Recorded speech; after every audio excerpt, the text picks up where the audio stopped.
What up, Herd? Welcome to another episode of Cover Lovers, and we're so excited to have everybody back here on the show.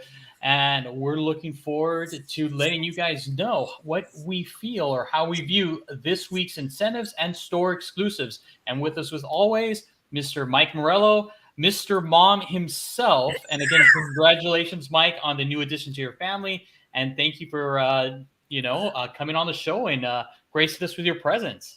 Thanks. I appreciate that. Sorry I had to miss last week, but obviously we were in the midst of babyness. So, yeah, baby Max is here. He is perfectly healthy and already causing havoc in the house. So all is perfect. All is well.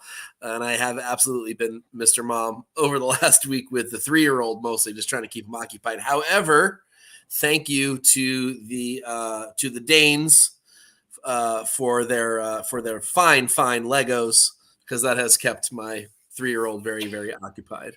So that's been pretty awesome. But yeah, it's great to be back. Lots of awesome covers this week. Lots of awesome non-incentive, non-store exclusives this week, actually. So I'll talk more about that when I ramble about Cover Fire later. But it's a really good week for covers, both from an incentive standpoint as well as from a cover price standpoint. So I'm excited to start talking about them this week.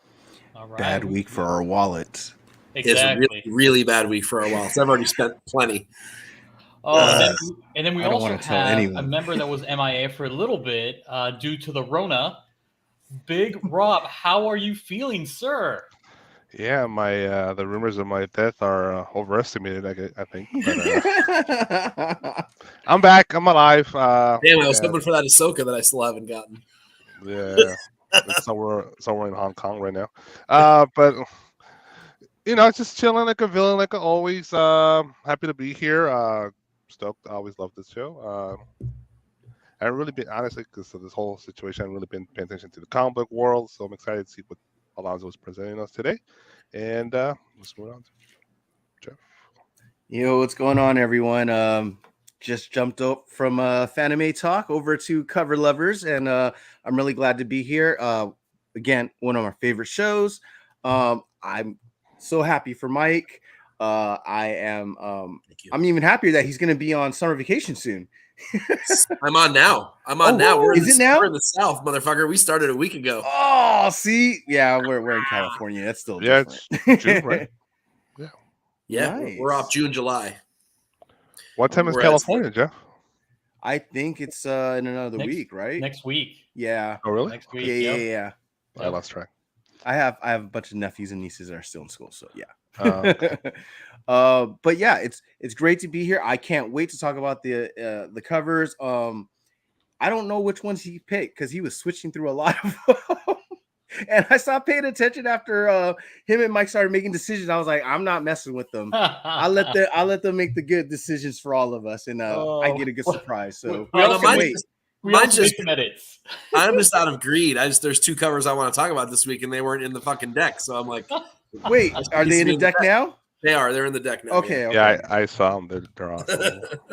Big Rob's like, there is one cover I really want to talk about this week too. Well, hopefully we'll have it. It's in there. We will. I know what you want to talk about. It's there, and it's one of the ones that I made sure was in there. Okay. Yeah. All right. And then Jeff, like you, Steve, Eric did a fantastic job in Fanime Talk. I was watching it, silent voice. I'm glad you kind of provided your experience and shared it with the community. That was amazing. Yeah, it's a little somber of a story, so I'd rather not talk about it again. No. But you guys should go check it out on the rewind or go watch the fucking movie because serious. Oops. I don't know how far we got in. It's like JR did. We're good. We're good. All right. And as always, before we get started, just give a quick shout out to our Team Nerd Herd moderators, Uncle Rudy, Something Wong, Deanime, and Glenn 2K12. Thank you guys for making the show, the community, just everything what it is today. We really enjoy your presence. So thank you guys. And then also a really quick shout out to our DJ, Beats by Monster, Eddie. Thank you so much. I definitely appreciate it. And let's jump into the chat. I saw Doreen already is up in here. And there she is. Doreen, what is going on? Thank you again for spending your Monday evenings with us. And then we also have Rob, a.k.a. Copy 801. Thank you for stopping by. Hopefully we'll have some covers here that you may like. Nah. But good luck. I am not going to hold my breath, just FYI. And then we got Rudy, Uncle Rudy. Look at that, joining us here. Thank you for stopping by. And then Mike is pulling double duty. Not only is he on the panel, but he's in the chat. Thank you very much, sir. And oh, look at that, Jesus. Thank you for swinging by and moving from channel to channel. I definitely appreciate that. And I believe we are caught up. No, well, we got Mr. Fanime Talk himself. Steve, thank you for swinging by and gracing us with your presence. So without further ado, let's just get started. There's a lot of books, as Mike has mentioned, that we're going to be talking about. So hopefully you guys have had your potty break, grabbed a comfortable chair, something good to eat, and something to drink, and let's get her started. So our first incentive that's going to be released this coming Wednesday, we have Batman. And guess what? We have a 1 in 25, and per usual, we have a nice foil jock cover, which is a 1 in 50. Let's see, Mike, Mr. Mom, what are your thoughts? This is tough. I like both of these covers for their various reasons. There's sort of that the jock. I love the liquid thing happening with the rain. That's a really, really cool effect. I'm sure that's going to look dope as fuck in a foil as well. Be interested to see it. It's funny. The solicitation picture that I saw was yellow. So I don't know what, maybe that's the flicker. It could be the foil. I'm not really sure, but I don't know. That was a lot. Maybe there's some gold in there. I'm not really sure. Maybe I just saw a really bad solicit. I like it better in the yellow. I'm hoping it shows up with a bit of a yellow tinge to it rather than the black and white. But that is really, really cool. This actually shows off Jock's talent. I haven't really felt like his previous few covers have, not quite like this one anyway. And so I really, really dig that. Really cool use of negative space. That's a little bit different than what we've been used to recently. But then the 1 in 25, there's so much fucking detail on that 1 in 25. It's a really cool style, very, very different. It sort of have, if you ever read We Live, or not We Live, what was the name of it? Oh crap. It was a 2-issue mini from one of the small indies a few years ago. I can't remember the name of it. But it had this style to it, and I loved it. It kind of has, I don't know, almost like a Robotech-y kind of feel to it. That I'm forgetting what style this is called, but I really dig the detail in it, all the line work and intricacy that goes into that.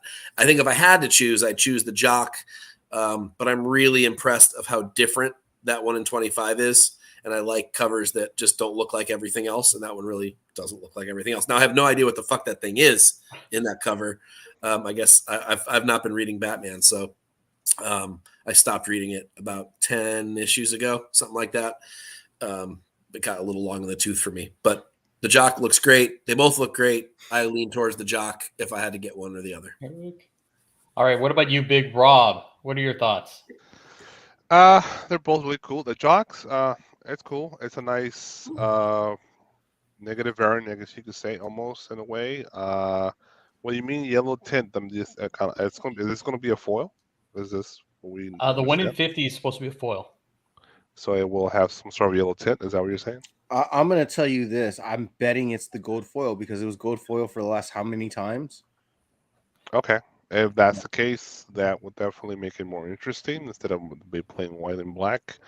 Regardless, for me, the Philia Bratukin, how do you pronounce his name? I think that was good. Your guess is as good as mine. I was going to say like Bratukin. It just sounds bad if you say it fast. Philia Bratukin. I just call him Bratukin. Look at that. Just call him I feel you, Bratukin. Bratukin, Philia. I love it. No, just bra. So bra, yeah. I feel you, bra. Yeah, the detail is crazy on this cover. You're right, it's so different. I could see him just with like what's those pencils with just the lead? Those, what do you call those pencils? I forget. It's just you push a little button. Like an Etch-a-Sketch. It's just like right? Yeah, but it does have an Etch-a-Sketch feel to it. You're right, though. Yeah, but you remember those pencils from math class where they just push a little button, the little lead comes out? Mechanical? Yeah. Yeah, mechanical. That's what like he just sat there with a mechanical pencil and just drew the lines all fucking day. Just sat there and just keep going and keep going. And it seems like one of those deals. And The mecha, is Batman going mecha on this issue? Does he suddenly going Robotech on this shit? Like that's dope. I like giant robot. I love giant robots. So, but the detail is just crazy, and the coloring, all the little coloring, all the little detail, that's really impressive. It's a messy ass Batcave. It's a lot of cleaning got to do for sure, but I love it. I think that's a great cover. To me, that's worth buying because it's just so interesting to look at. The other one's cool, but I've seen it, so I'll take the bra. 125. Nice. The bra, yeah. The bra. Feel you, All right, Jeff. Are you feeling the bra or the jock? Okay, so when I first saw both of that these, sentence, are you feeling the bra or the jock? Oh my God. The bra all day. You better just answer bra at the moment. I was trying to get past it, but I knew we weren't, and I kind of just stopped. No way, man. I'm on this show. We don't get past any of that shit. Depends on the context too, right? Are you when feeling he says somebody pause, else's we bra? really pause. Are you feeling somebody else's jock? Who knows? Okay, so when I first saw the solicitations for both of these, I was really interested in the bra. It looks like a Turtles cover. Like it has that style. Yeah, it Yeah. does. Or worse, or for the 1 in 10. For like usually like the 1 in 10s, mostly two. It has this kind of style. That jock though, okay, so when I saw in the gold, and maybe it's just the picture was off or something, I could not tell that there was, rain bleeding all over him, or just it looked off. So I don't know what it's going to look like in person. I actually really like this black and white version of it compared to that gold one, just because I saw it and I was just like, I couldn't make it out what the picture was. And again, that could just be the reflection or the way they had to put it on the solicitation. So yeah, if it was the black and white version right now, or if that gold version looks better, I would take the jock. I love that it's like New York drabby, kind of like dark, with the rain. Yeah, I like that. But that damn bra is pretty dope. I just wish, I guess I could see more of Batman, or I don't know, maybe a vehicle, his Batmobile there. Because I mean, we're doing, just the mech is a seeing vehicle, in context. Right? Well, I'm just saying we're doing it's. I'm obviously he made Batman this small for the context of the mech. Right. With the scale, right. The Batcave. The scaling, right? Big. Exactly. So I mean, it would have been nice to see the Batmobile there too, for see that the scale as well. That's just my only personal opinion, but they're both fucking good. So, are you gonna open that wallet? I'm going to pass on the jock just because I know it's in the gold and I saw it on the solicitation. I just didn't like it. Okay. But that might change my mind if I go in person. But for now, I'm going with the 1 in 25. All right. So you're feeling bra? Yeah, I'm awesome. feeling bra. Doreen also liked them both, so she's probably going to get both. She is a Batman fan, so good there luck. You go. And then up next, we have Dark Crisis #1. We have the 1 in 25 by Dan Schwing and the 1 in 50 by Steve Beach. All right, Mike, come on. Is it Dan Schwing? I was going to say Dan Schwing, but you know what? For this show, it's going to be Dan Schwing. Schwing. He's a shoo-in. Either way, I think this is no contest. I would imagine we all agree on this, but that Steve Beach is really cool. That's, really different, really like thought-provoking. Makes me want to read this book. And I would have had no reason to read this book otherwise, but that's very cool. It almost has kind of like a Vertigo-y, Sandman-ish kind of a feel to it. Amazing detail in the wrinkles on the shirt and stuff. Really cool face.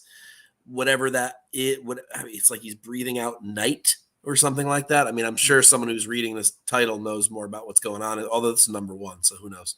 But that's really cool. That 1 in 50 is really cool. There's nothing wrong with the Dan Schwing thing, but it is. It's just sort of generic to me. It feels like an A cover, and really not a great one at that. It just doesn't do anything for me as a 1 in 25. But that Steve Beach is pretty badass. Really cool color choices on the Steve Beach too. Nice contrast. All right, Big Rob. Well, yeah, because it's artistically there's no competition as to Steve Beach. The art style, the coloring, the texturing, everything about it is just really at a high level. And it is creepy, the whole him inhaling fucking black smoke through his eyes and mouth and nose. That's just weird as fuck. Fucking copy, bro. But copies on crack.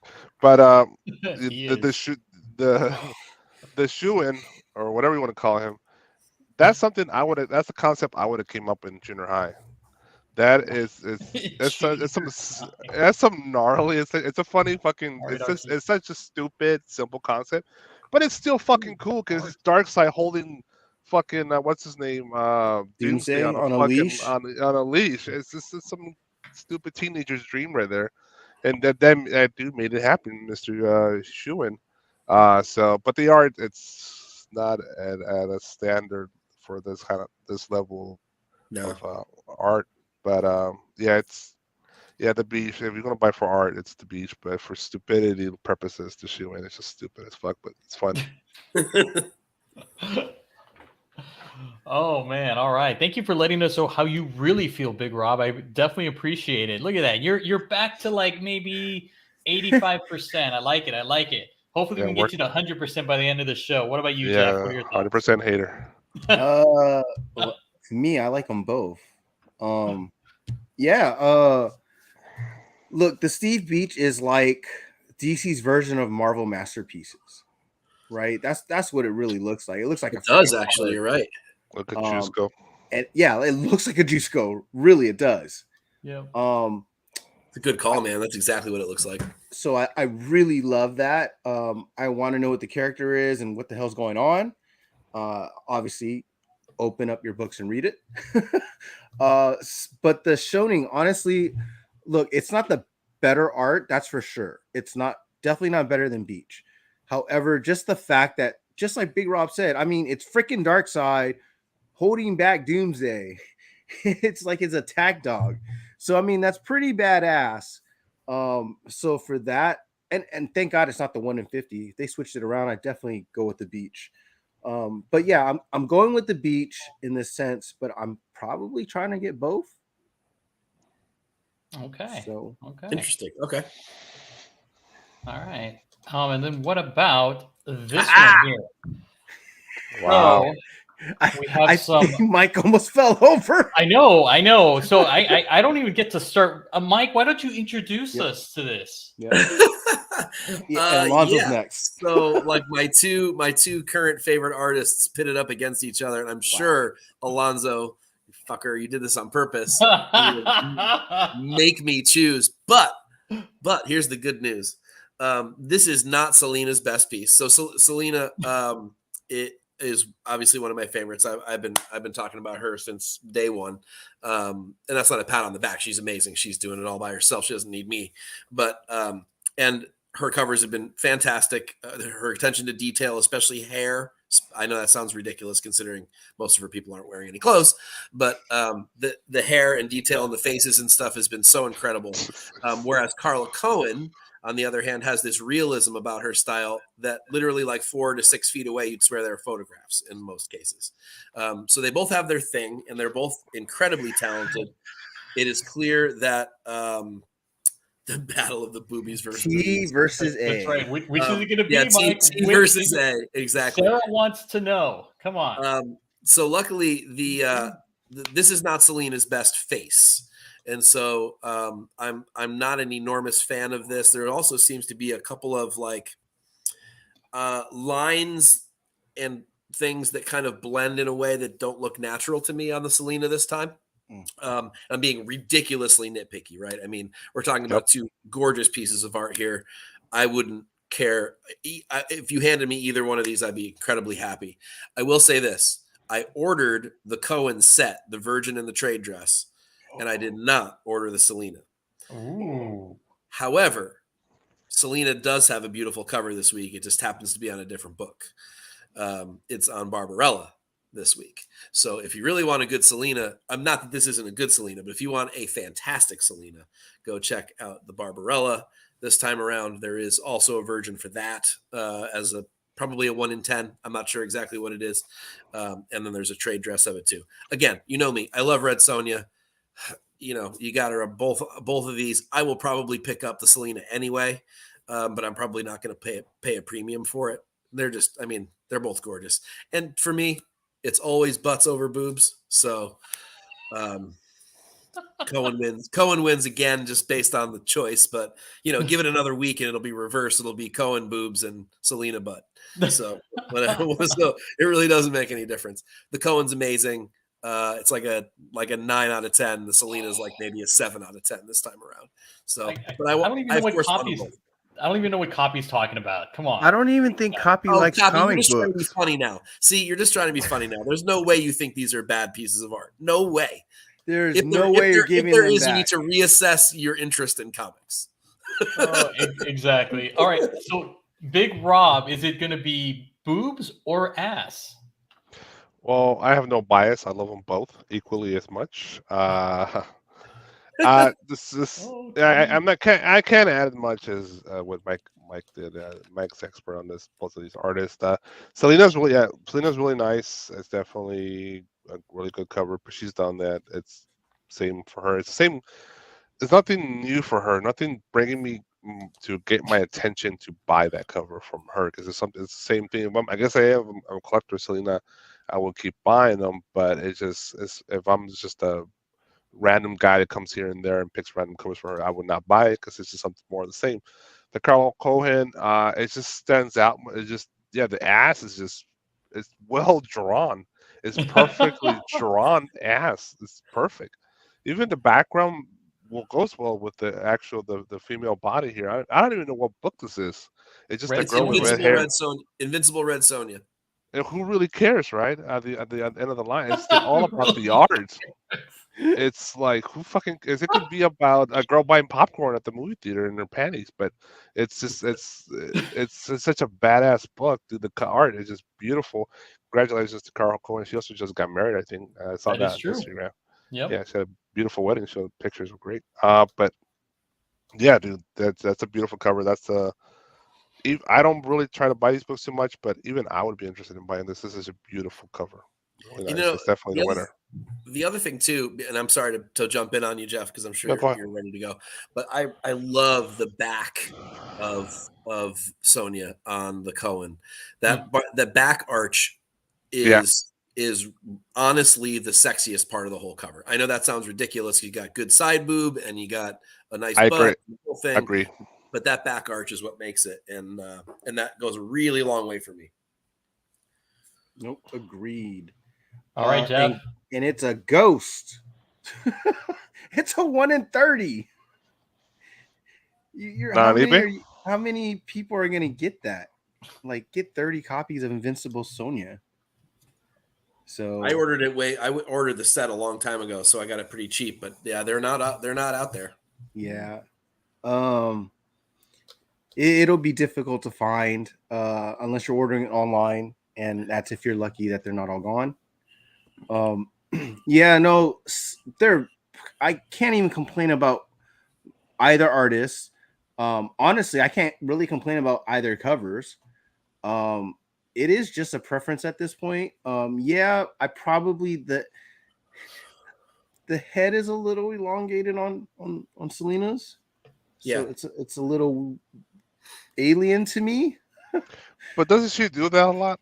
I swear she does it. But I wouldn't even doubt she's doing it off of models as well. So it's just she's done this on the Invincible Sonjas just because I think she's trying to differentiate the Sonja character that's in this book as opposed to other things she draws that, she doesn't want them all to look like the same face over and over and over again, which is, something that even someone like Jenny Frison runs into that problem, right? I mean, you look at a Jenny Frison cover and you're like, oh, Jenny, you drew yourself again. And that's fine because you're really beautiful, but Wonder Woman doesn't have to always look like, the white her. Witch, or whatever, So. Or something is killing the children. Yeah, right.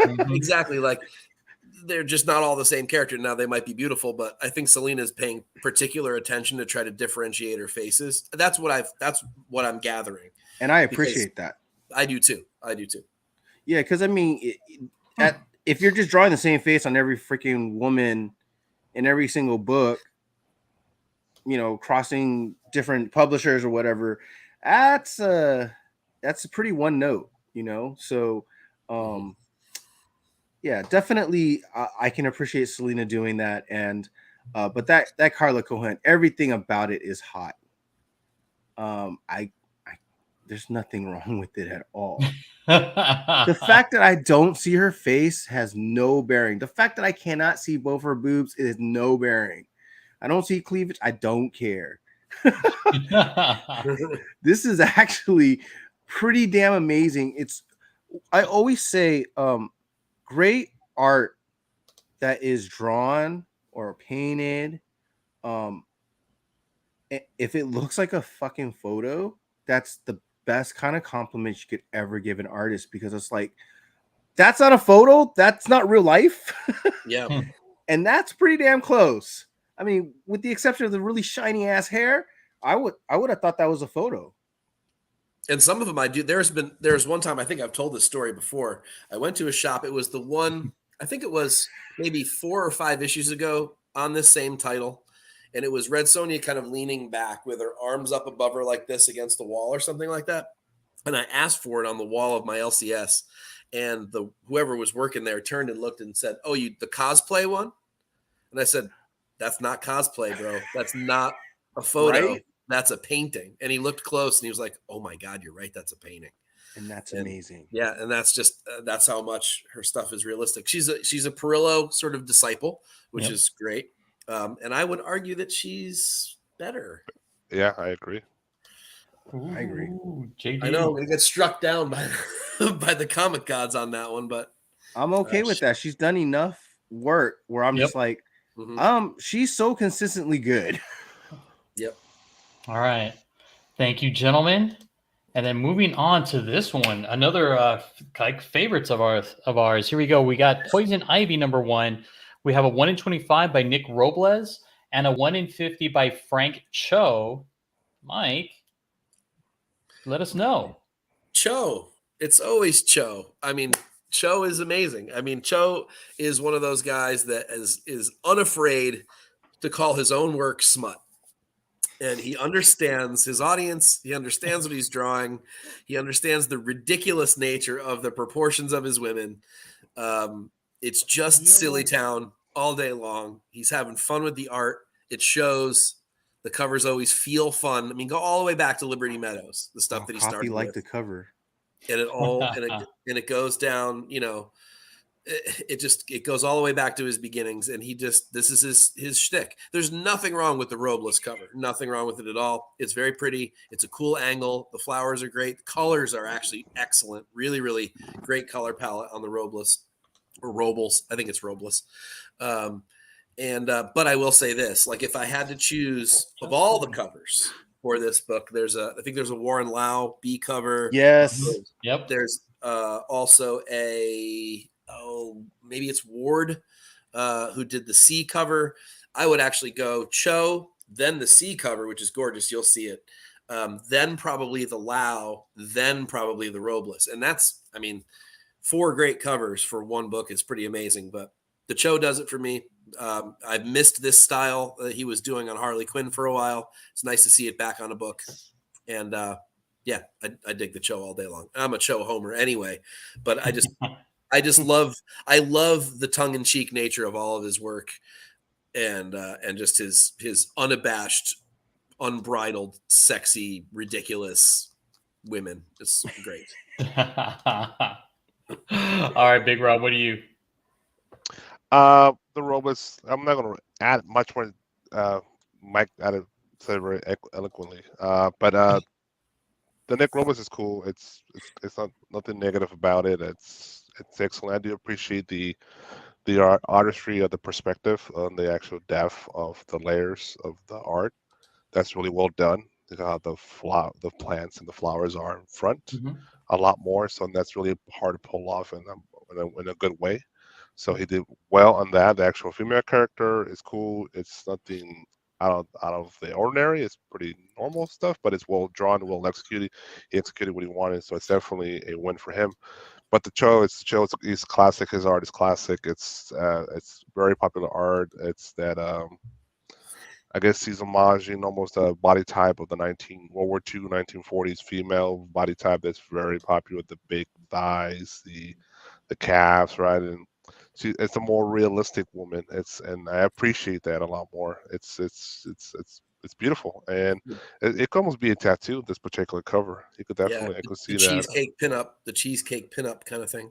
Yeah, her hair is beautiful. The background, the flowery, the grass, all that's just well done. Fruck shows a mastered. Yeah, he's a perf, but he's a master of being that. But he knows he knows he's a perv, and he fully admits it. So, I guarantee there's a lot more pervs in the artist industry than him. That's right. Oh, yeah. But he's the master. I actually do have a question before I talk about these two. Was is it Zerdy, or I can't say the last name, Zerdy? Is that a regular cover, or is that a store exclusive? I think it's a store exclusive. Damn it, because that one was pretty dope. I think it's Bird City. Is it? I believe so. Oh hell. Well, good thing we have a code. That's right. TNH 10, sir. Yeah, I'm reasonably positive it's a Bird City. Okay. I'll have to go check them out then. I know I asked for the low for sure from my LCS. I was tempted on the show. Robles is not bad. I just prefer the show. Yes, give me a thick THICC Poison Ivy all day long. Yep. And it looks good. It's not like, overly crazy or it's that's true. And yes, it does look like a tattoo. So yeah, it's great. I would pick it over the Robles for sure. So quick and easy. Cool. All right. Moving on to what do we have here? Miss Meow. Jesus Christ. Another Carla Cohen, a 1 in 50. But you know what? Let's put a pause on Mike right now. Let him marinate in it? Yeah, Big Rob. Let him marinate. You're gonna be surprised at what I have to say about this cover. I want it to marinate. Big Rob. I know you brought this up in the past in our chat with about Carla Cohen, Mike. Yep. It is it almost is soft. It's that borderline. Yep. Yeah, but she's into that, and she loves that, and I think she really congratulations. She does it well. Yeah, she's good at drawing skin. She's really good at drawing human skin. That's just the reflection of the skin, the texture, the pigmentation of it. The little rolls of fat on her back is so well done. It's so sexy. The fucking outfits, it's funny, but it's no big deal. It's whatever. It's just the actual presentation of the human body is perfect. It's so fucking well done. The cheekbone, just the way it's structured, the reflection of the light hitting the cheekbone. It's great. Even the weird surface she's on, looks like she's like on like some sort of metal, like a sheet of metal or something. That's really well done. I even appreciate her signature. Her signature looks dope as hell. The trade dress could definitely go. That shit is trash. But everything else is beautiful about this cover. It's just I can't really. She's a little perv too, like Cho, man. But she's a great artist. It's just perfect. Cool. And just as an FYI, it looks like Sarah did go check Bird City. And she does have the Zerdy. All right, there you go. Before we get to Mike, though, Jeff, what are your thoughts on this? Shit, before we get to Mike, we should go to you too. Yeah, this is straight up softcore porn for sure. goodness. This is definitely S&M. This is definitely bondage. This is definitely a lot of ass. Would I buy it? I honestly don't think I would. It's gonna be pricey. It already is. Yeah, it's $100 book. Yeah, that's tough.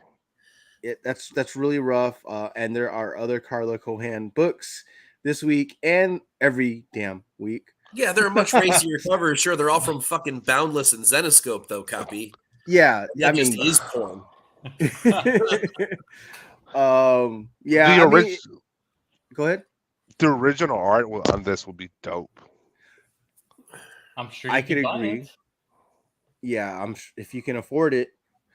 Yeah, and look, it's just I'm passing, but I guarantee a lot of people are going to see and be like, "Oh yeah, I got to have that." For sure. Doesn't matter what the title is. Are you one of those guys that got to have it? No. Oh.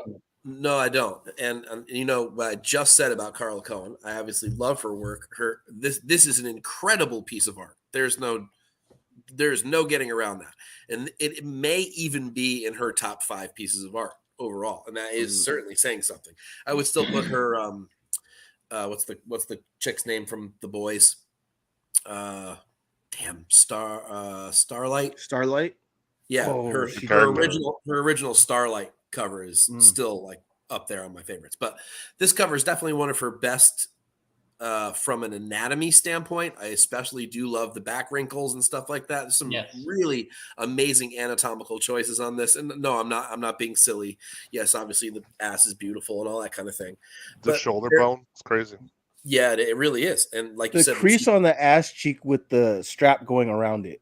It is an incredible touch, right? Most artists would completely avoid that. They would just pretend that didn't happen, and the ass was firm enough to not be indented by the thing. Yeah, you're absolutely right. It's genius. This is a masterful piece of art. There's no doubt about it. But there's a line to me where I know this thing is sitting in my short box and I feel uncomfortable about it. And I am not a prude. We all know that. We all know this, right? So that I have naked covers in my boxes that I'm not as guilty about as I would if I had this. I don't know I don't know how to say that, but there's something a little over the line for comics on this one for me. Is it the outfit? I don't know if it's the outfit or if it's the pose or if it's the whole package together or what it is. I'm not really sure. Maybe it's the realism of it, to be perfectly honest with you. Just really how real. Effing good it is. And I'll say this: if I got my hands on a copy, I would probably sell it. And I know that I don't know. I've had this conversation with a few different people about this particular book. And a couple of others. And there seems to be a pretty divided line between, if it's not pure nudity or actual sex happening, it's not porn. But, I look at some of those Boundless books that we all call trash and some of those Zenoscope books that we all call trash. And this is a hell of a lot trashier than a lot of those are. And I don't know. I get that she likes this stuff, and I get that there's definitely a market for it. This thing will sell like crazy. This is going to be the banger of the week. There is no doubt in my mind, and it is a masterful piece of art. But for me, this is a hard skip. Make fun of that sentence all you want. Hard skip, okay. Yeah, because it would just for some reason makes me feel uncomfortable. I don't know why. Dropped a quarter on it. Yeah, and you know what? There are a lot of covers I have in my collection that are really similar to this, but for some reason don't give me the same feeling. I don't know what it is, but this one does. And I'm not one of those like basement nerds who's never touched a real girl. Like, you know what I mean? He just had a kid. I think he's okay. I know. Yeah. So all that's going just fine and has been. So it's not like that's the issue. I'm not like, oh my God, a woman, oh, she's naked. There's none of that happening. Alonzo. You're not pushing up your glasses and going, oh my God. But we've all been to cons, man. Those guys are out there and they're creepy as hell. I'm not that guy. But so it's not that. And it's not like it brings up some weird old memory of something weird for me. It's just there feels like there's a line that's been crossed on this cover to me. And for whatever reason, it rubs me the wrong way, and I wanna skip it. It's just not for me. Okay. Yeah. All right, look at that. Doreen's like banger of the week or bang her for the week. There you go. Look at, way to go, Doreen. Nice. Well done. Doreen. Well done. Comment of the night right there. Mike, I love you, but I love that cover. That cover is dope, man. All right, how about this beautiful Jen Bartel for DC Pride Week 2022? It's a 1 in 25. Jeff, what are your thoughts? Yes, please. It's not. Look, Jen has some great covers. This is actually one of her better covers lately, in my opinion. I really like the background. It makes a huge difference about the background. If your background is great, look, and you already can draw characters already. I mean, that just makes it a complete, cover. And so I can really appreciate this. I really like the way that Harley looks, Ivy looks. They're not too thin, they're not too thick. So yeah, it's in my pool. It's in my pool. I'll let you know what the foil looks like. But I'm digging the art, yeah. All right, Mike. I really like this for a variety of reasons. I was having this conversation in a shop the other day too about the whole Pride Week thing or Pride Month thing, pardon me. And just the influx of homosexuality in comics lately. And I'm not going to get all political or any of that stuff, but I think the general consensus that I feel is that when it doesn't feel forced, it's awesome. When it feels like it's being forced, it's terrible. Mm-hmm. And with Harley and Ivy, it feels like it's right. Those two characters just feel naturally like this should be their cover for any month. I don't give a shit if it's June or not. This works perfectly fine. And it's just what we come to expect from these characters, and it's great. And I think it's the perfect reason to make it a Pride cover rather than creating a Pride cover that is turning, Superman gay on us all of a sudden when he never has been for 80 years or whatever it is, right? So they're done, right? Right. Well, that's why I use the example. So the ones that are organic, like this one, this is a beautiful cover. It's Bartel, beautiful colors. It's really fun. It pays the correct tribute to Pride Month like it should. It's a great piece. Again, it may not be Bartel's best work ever, but it's certainly up there with one of her better covers recently. I like it. I like to try to get my hands on this one. Actually, I think it's actually really. I like that it's fun and sort of lighthearted, and it's not taking itself too seriously. Because I think at least when Marvel did this stuff last year, I felt like some of these covers were a little too on the serious side. They were trying to take it, I don't know, just a little too far, and they forgot to have fun with it. This is just good. It's just a good cover, and it's fun, and I'd like to get one if I could. I don't know if I'll see it. Jesus agrees with you there, Mike. Thanks. All right, Big Rob, what do you got? I guess I'm in the minority on this one. So, if this was anybody else, I would say it's actually a good cover. But because it's Jen Bartel, and I hold her a lot higher standards, I think this is pretty generic for her. It's a B cover, in my opinion. It's a $4 cover. It's not a $125. I would never pay $25 for this. The color scheme, it's generic. It's very generic for her. It doesn't really show anything different for her. I've seen this a million times from her already. I would never buy this. It's just another. There's 1,000 books that she already drawn that look just like this, in my opinion. It's just, I don't like it. It's boring. It just puts me to sleep. So it's well executed because Jen Bartel is a great artist, but it has the novelty of it, right? The DC Pride Month thing, but who fucking cares? It's a basic art from her. Anybody else would have been cool. From her, it's basic. I expect more from her. All right. What about you, Alonzo? Well, you know what? If that doesn't do it for you, Rob, what about this one right here? Wait. The Harley Quinn lover doesn't get the. I want you to back up 2 slides. Yeah. And I want you to talk about this cover, Alonzo. Nah. Yeah, how did he get away with not talking about any of the booty covers? I don't get that. I let you guys do all the talking, and this is great. No. Not this time. Last I checked, there are 4 people on this panel. Yes, sir. You know what? We have a lot of ground to cover, sir. You're right, we do. So, so you better know what you think about this cover. Like it. Just say you like it. I do. I love this cover. Of course. I love this cover. I cannot find anything wrong with this particular piece. I mean, did you order it's it? Fantastic. I love all the line works. Dress. I mean, for everything you guys have said, I mean, the back crinkle, the wrinkle, the indentation of the straps. I mean, it just looks fantastic. I mean, you can tell like Carla used like an actual model to kind of get this particular piece of art like on the page, and it looks fantastic.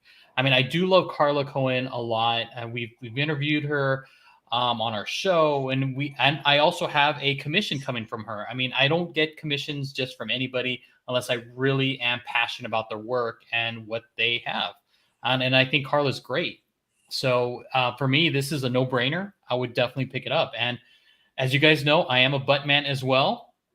So this one right here, it fits my profile. This is perfect. He said it fits. It does fit. Brilliant.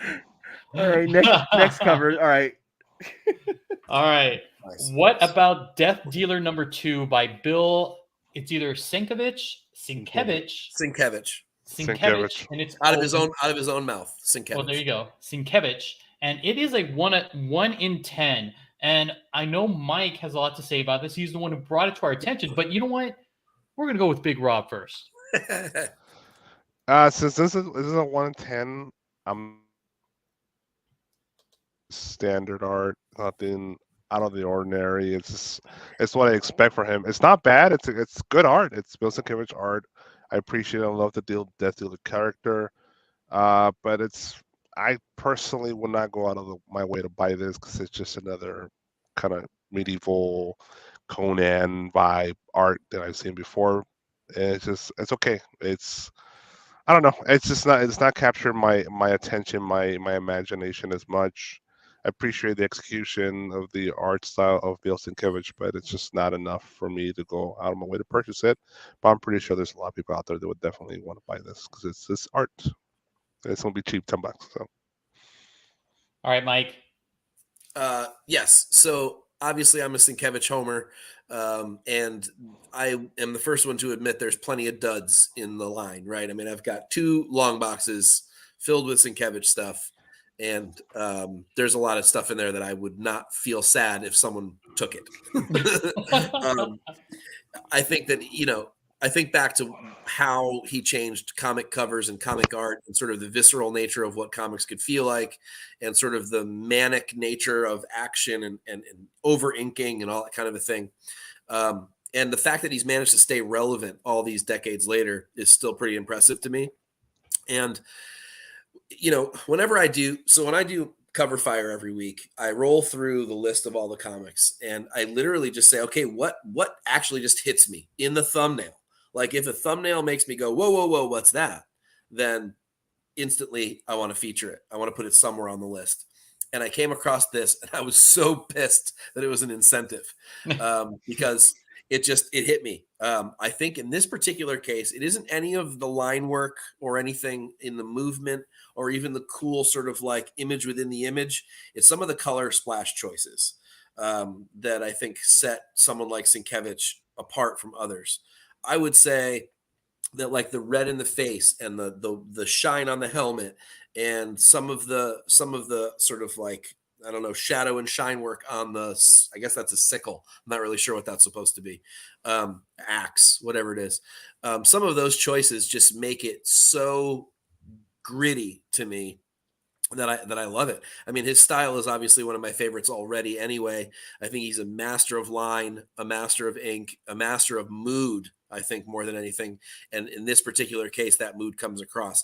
I agree with Rob that, how many Conan-ish kind of covers can you have? And how can you differentiate them? But there was a cover that he did. I can't remember what the heck it was for. It was a trade paperback that came out maybe 6 months ago that had a similar feel to this. There was like a horse going down a beach or something. I can't remember what it was for, but I never saw a copy of it. I was really kind of upset. And this has that same feel to it. It has that same movement, that same, I don't know, that same mastery in such a unique way that nobody else does. Nothing else looks like this. Nobody else could do this piece. And so as a result, it blew me away when I saw it. I hope I can get it. There is also, I believe, a completely virgin version of this, and I don't know what the incentive is on it. Probably 1 in 50, if I had to guess. I have not seen a single copy of that up for sale, so I don't know what it actually is. That would help Virgin, probably. All right, Jeff. Wow. Sienkiewicz is it's very 50-50 with him. Like honestly, it's crazy. Like there are covers that I just can't believe he's done. Like they're so great, and then I go, he did this. Like this is not the same quality, or just maybe he didn't have the same thought process when he was doing it. I don't know. I really like. I mean, for $10, this is not bad. Seriously, or if it is $10, that helps. Yeah, that really does help. Actually, it's not a 1 in 25 or a 1 in 50. That really does help. The fact that he uses fog really well in his covers, like that distortion of picture. He almost takes like a normal cover and then he nightmares it. Like he puts it through this nightmare filter, and I really like that. So this is actually I actually like it. It's kind of weird, a little different than what I like about Sienkiewicz, but Mike was actually right. The color inside, the shading, I really like the fact that I can tell that those birds are in a cloud, even though it's on his damn shoulder. Yeah. Like I really like that. And the fact that you can feel like there's that sunlight behind them. So yeah, it's, and the horse, this dead ghost horse. Yeah, it's pretty dope. It has that feeling of, do you guys ever see the Rankin and Bass? I guess it's not Rankin and Bass at that point, but the Return of the King movie, the animated one from the 70s. Yes. Yeah. There's sort of like this photorealistic action going in the back, but they've kind of animated over the top of it. It has that feeling to me. It's that moving picture thing. Yeah, it's just super cool. And I mean, I have a great story about another artist viewing Sienkiewicz doing a commission, and how some of these processes just like, you just don't know. Like I don't want to waste too much time. Do you want to hear the story or no? Go for it. It's really, I'll make it as fast as I can. So a guy whose name is very close in the alphabet was sitting next to Sienkiewicz at a con, and a woman comes up and asks for an Electra commission. And Bill does an Electra commission, and it comes out beautiful. And his handler or whatever comes and grabs it because it was so good, and says, "Okay, Bill, thanks for doing that for the project that you have. Now you can do this. Now you can do this lady's Electra." And so he starts again, and he starts to do another Electra. And I'm sure people were pissed at this point because Bill's like, "Oh, I'm just doing what I'm paid to do." And he starts doing another one, and this other artist is looking over his shoulder and going, "Bill, dude, that's really terrible, Bill. You can't sell that to this woman. Like, this is really not like a commission level piece." And Bill just doesn't pay him any mind. It just keeps going, and layer after layer, and it just gets progressively uglier and uglier and shittier, and it's all these layers of paint and fucking craziness. And then all of a sudden, at the very end, Bill pulls out this little vial of what ends up being lighter fluid, and starts to sprinkle it all over the thing, all over the page. And all of a sudden, this gorgeous painting erupts out of the paper. And it's like the most beautiful thing this other artist has ever seen. He said, and this is a very quiet artist, by the way. I'm not going to give up who it was. The very quiet artist. He said, in the middle of this con, he stood up and said, "That's bullshit. fuck you. You're not a master. You're just lucky. Damn wizard. It really is a wizard. And I have a second story that's similar to that, where he came and he was doing another commission. And these guys, like the art dealer people, will come around and they'll drop like little samples at the artist desks, like brushes and paints and things like that. And this artist dropped like a little white vial of what looked like whiteout, essentially, on Bill's desk. And Bill doesn't really pay it any mind. He's just focused. He's doing his crazy thing, and all of a sudden he just dips his like finger in the white paint, and he just starts like just hitting it with this stuff. And this different artist, says the same thing. He goes, "It's amazing. Like this thing that was just mediocre painting at first, all of a sudden became a gallery level piece at the very end." And it was just like this miraculous magic that Bill does. And I can't really put it into words either, but I look at a cover like this and I see that magic on these covers, and I can see the crazy wizard at work. The crazy wizard. And for whatever reason, when they just hit right, they hit right. And this one hits right for me. So sorry about wasting time on those stories, but I think they're good stories. No, it's great. I mean, awesome. The panel loves it. And by the way, just as an FYI, Steve found out that the Virgin cover for this particular issue is a 1 in 30. Oh, okay. Thank you. Oh, yes. Doreen, thank you. Ralph Bakshi, that's the name I couldn't remember. The Rankin and Bass was only for The Hobbit, so I can never remember that. But yeah, the Bakshi Lord of the Rings, Return of the King, specifically the Return of the King one. Also very Black Cauldron, that Disney film. Yes. Very, very, very much like that. Very good. Yeah, that's exactly right. All right. And this is the cover everybody's talking about. It is by Ben Oliver. It is Batman Killing Time #4, and it is a 1 in 25. Mike. I don't love it. I'm not sure why everyone's going apeshit for this cover this week. It's okay. It's no better than any of the Frissons that have been happening on the B covers. There's nothing wrong with it. It's pretty art. I like Oliver's style a lot. I like his use of light. He's got a great understanding of form here. There's a couple of weird things going on. Yeah. You see it too, right? Yeah. It's right in front of you. You can't miss it. the right boob is like flattened on the side, and the left boob is bulbous, more bulbous. There's a few other weird things.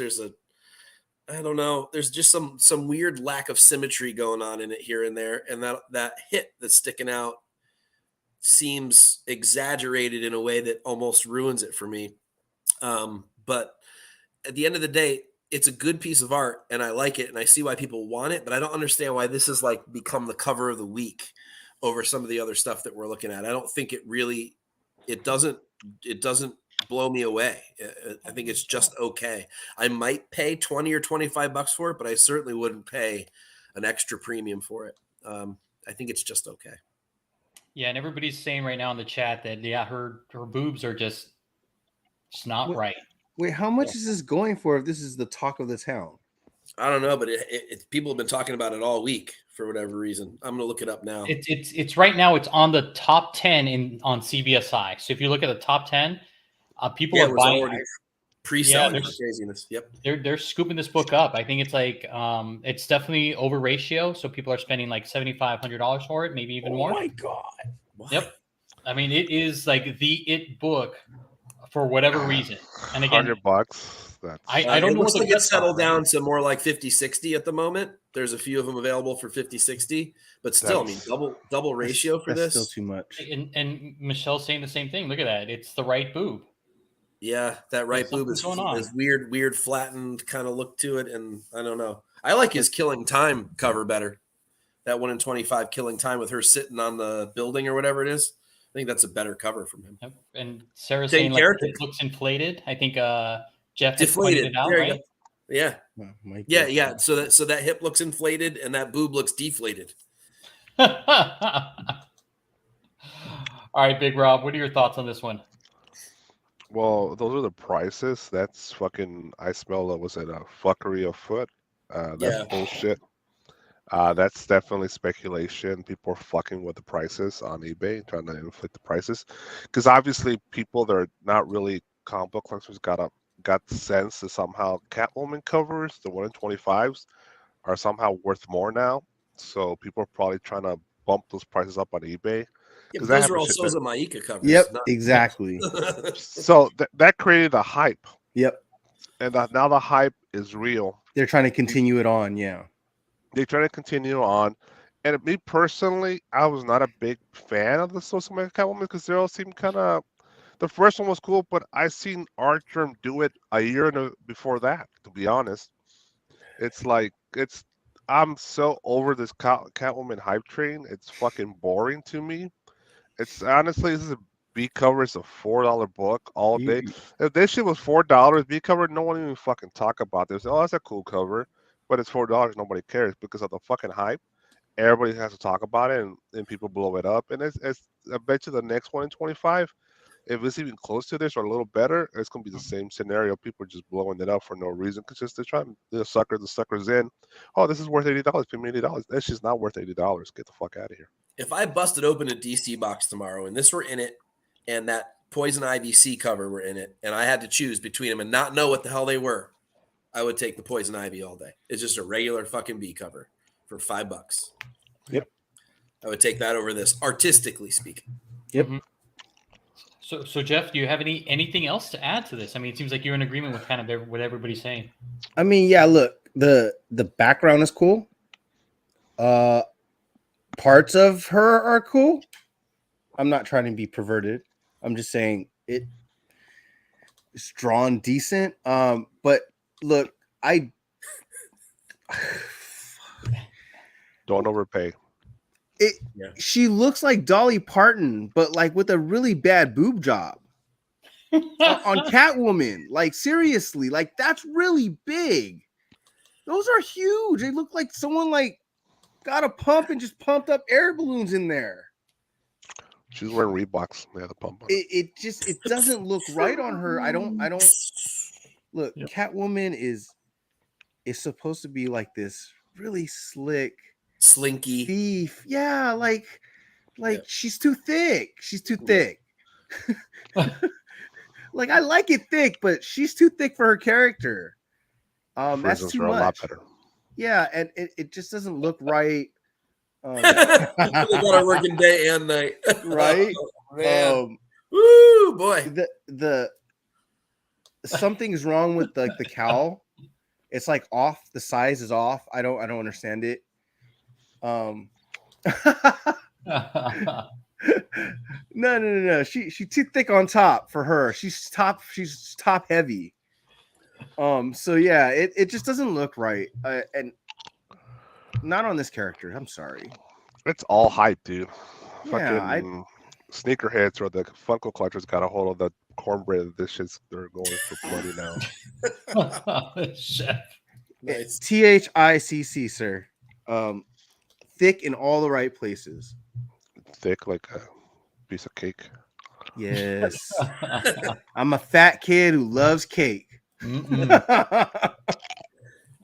Yeah, so yeah, I'm passing. I'm not paying that much for it.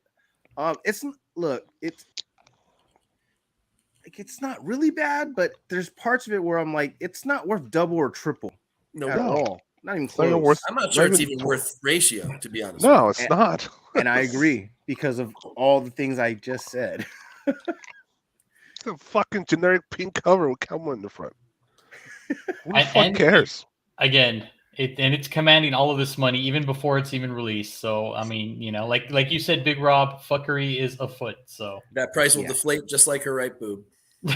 Oh, it's already deflated. Yeah, inflated like her right hip. It will deflate like her right boob.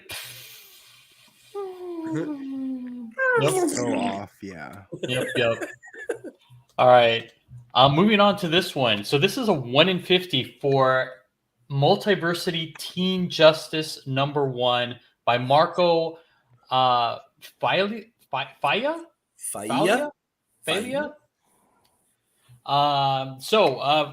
Mike, I know you kind of wanted to talk about this one as well. I wanted to keep it in the deck. Yeah, I wanted to keep it in the deck because I forgot about the fact that we had the Harley and Ivy Pride cover. I just wanted to talk about the DC Pride covers in general.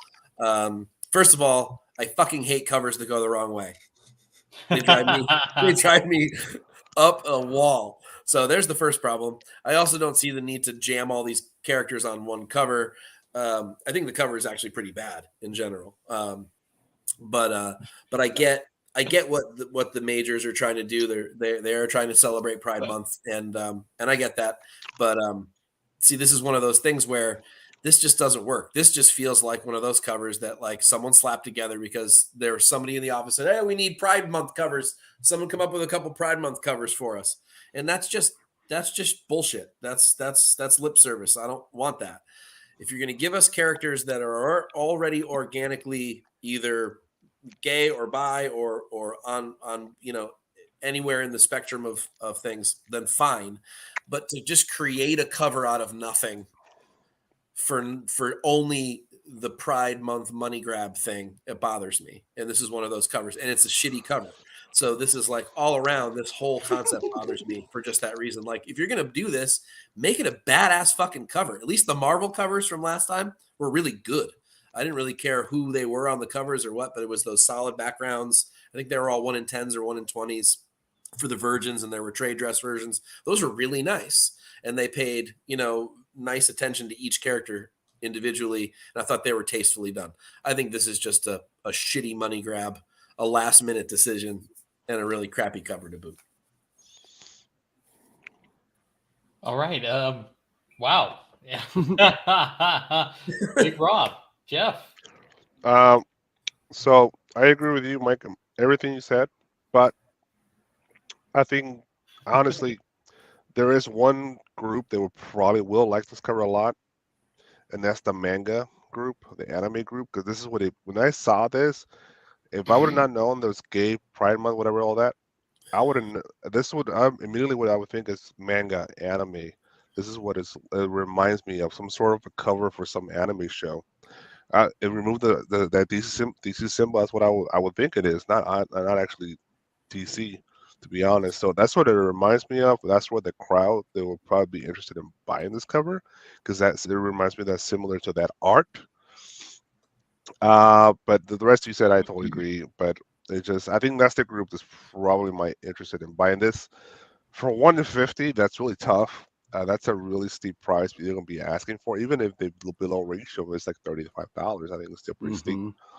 But I could see that particular group might be into this cover because it reminds me a lot of that. It's totally be One Piece or Dragon Ball Z, just the way they're drawn and set up.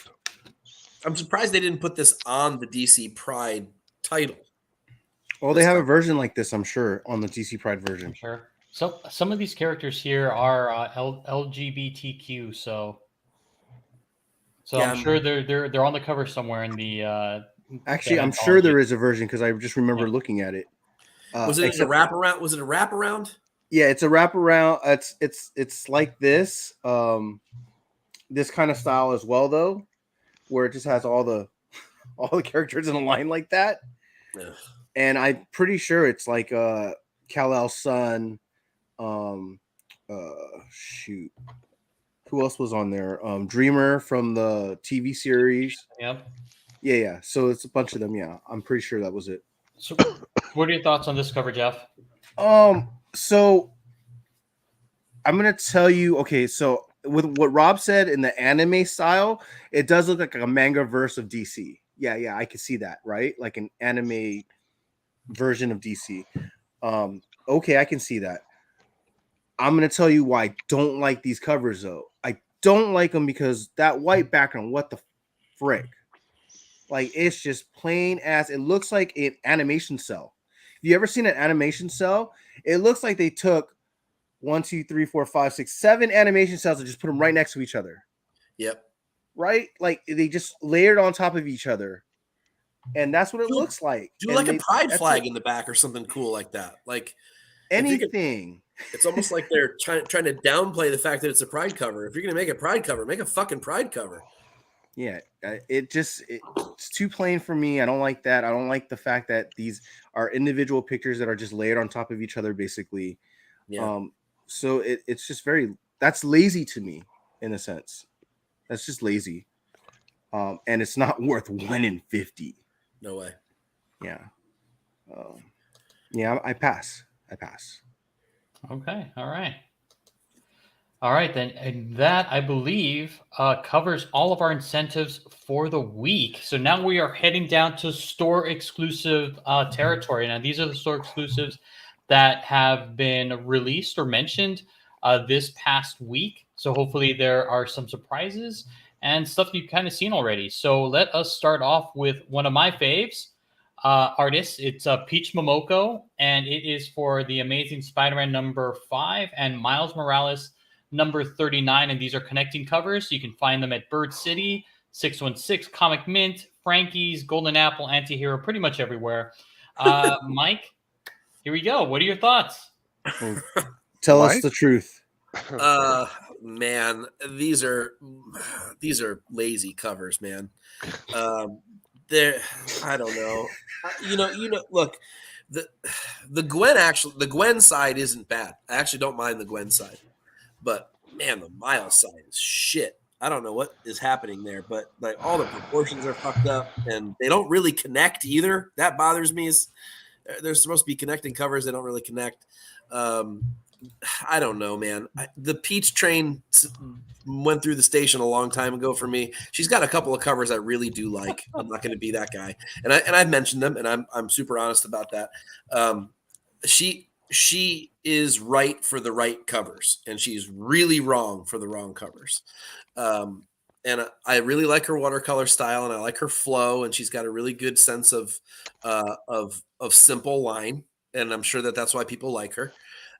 The anime people, I'm sure, love her style and stuff like that. But I don't know, these covers they just don't do anything for me. And I'm assuming this set is really expensive. For 4 covers, it's probably got to be $70 at least for this set, maybe even 100. I don't really know. I'd have to look, but yeah. I mean, I think if it were just the Gwen cover on its own as like maybe a 1 in 25 or something like that, I'd dig it. I might even feature it. But as it is at a high buy-in like this, these covers need to be really fucking good, and they're not. What about you, Big Rob? Awesome. When I see them, I think of wallpaper. That's what I think of. It's the first thing that comes to my mind. This is fucking wallpaper.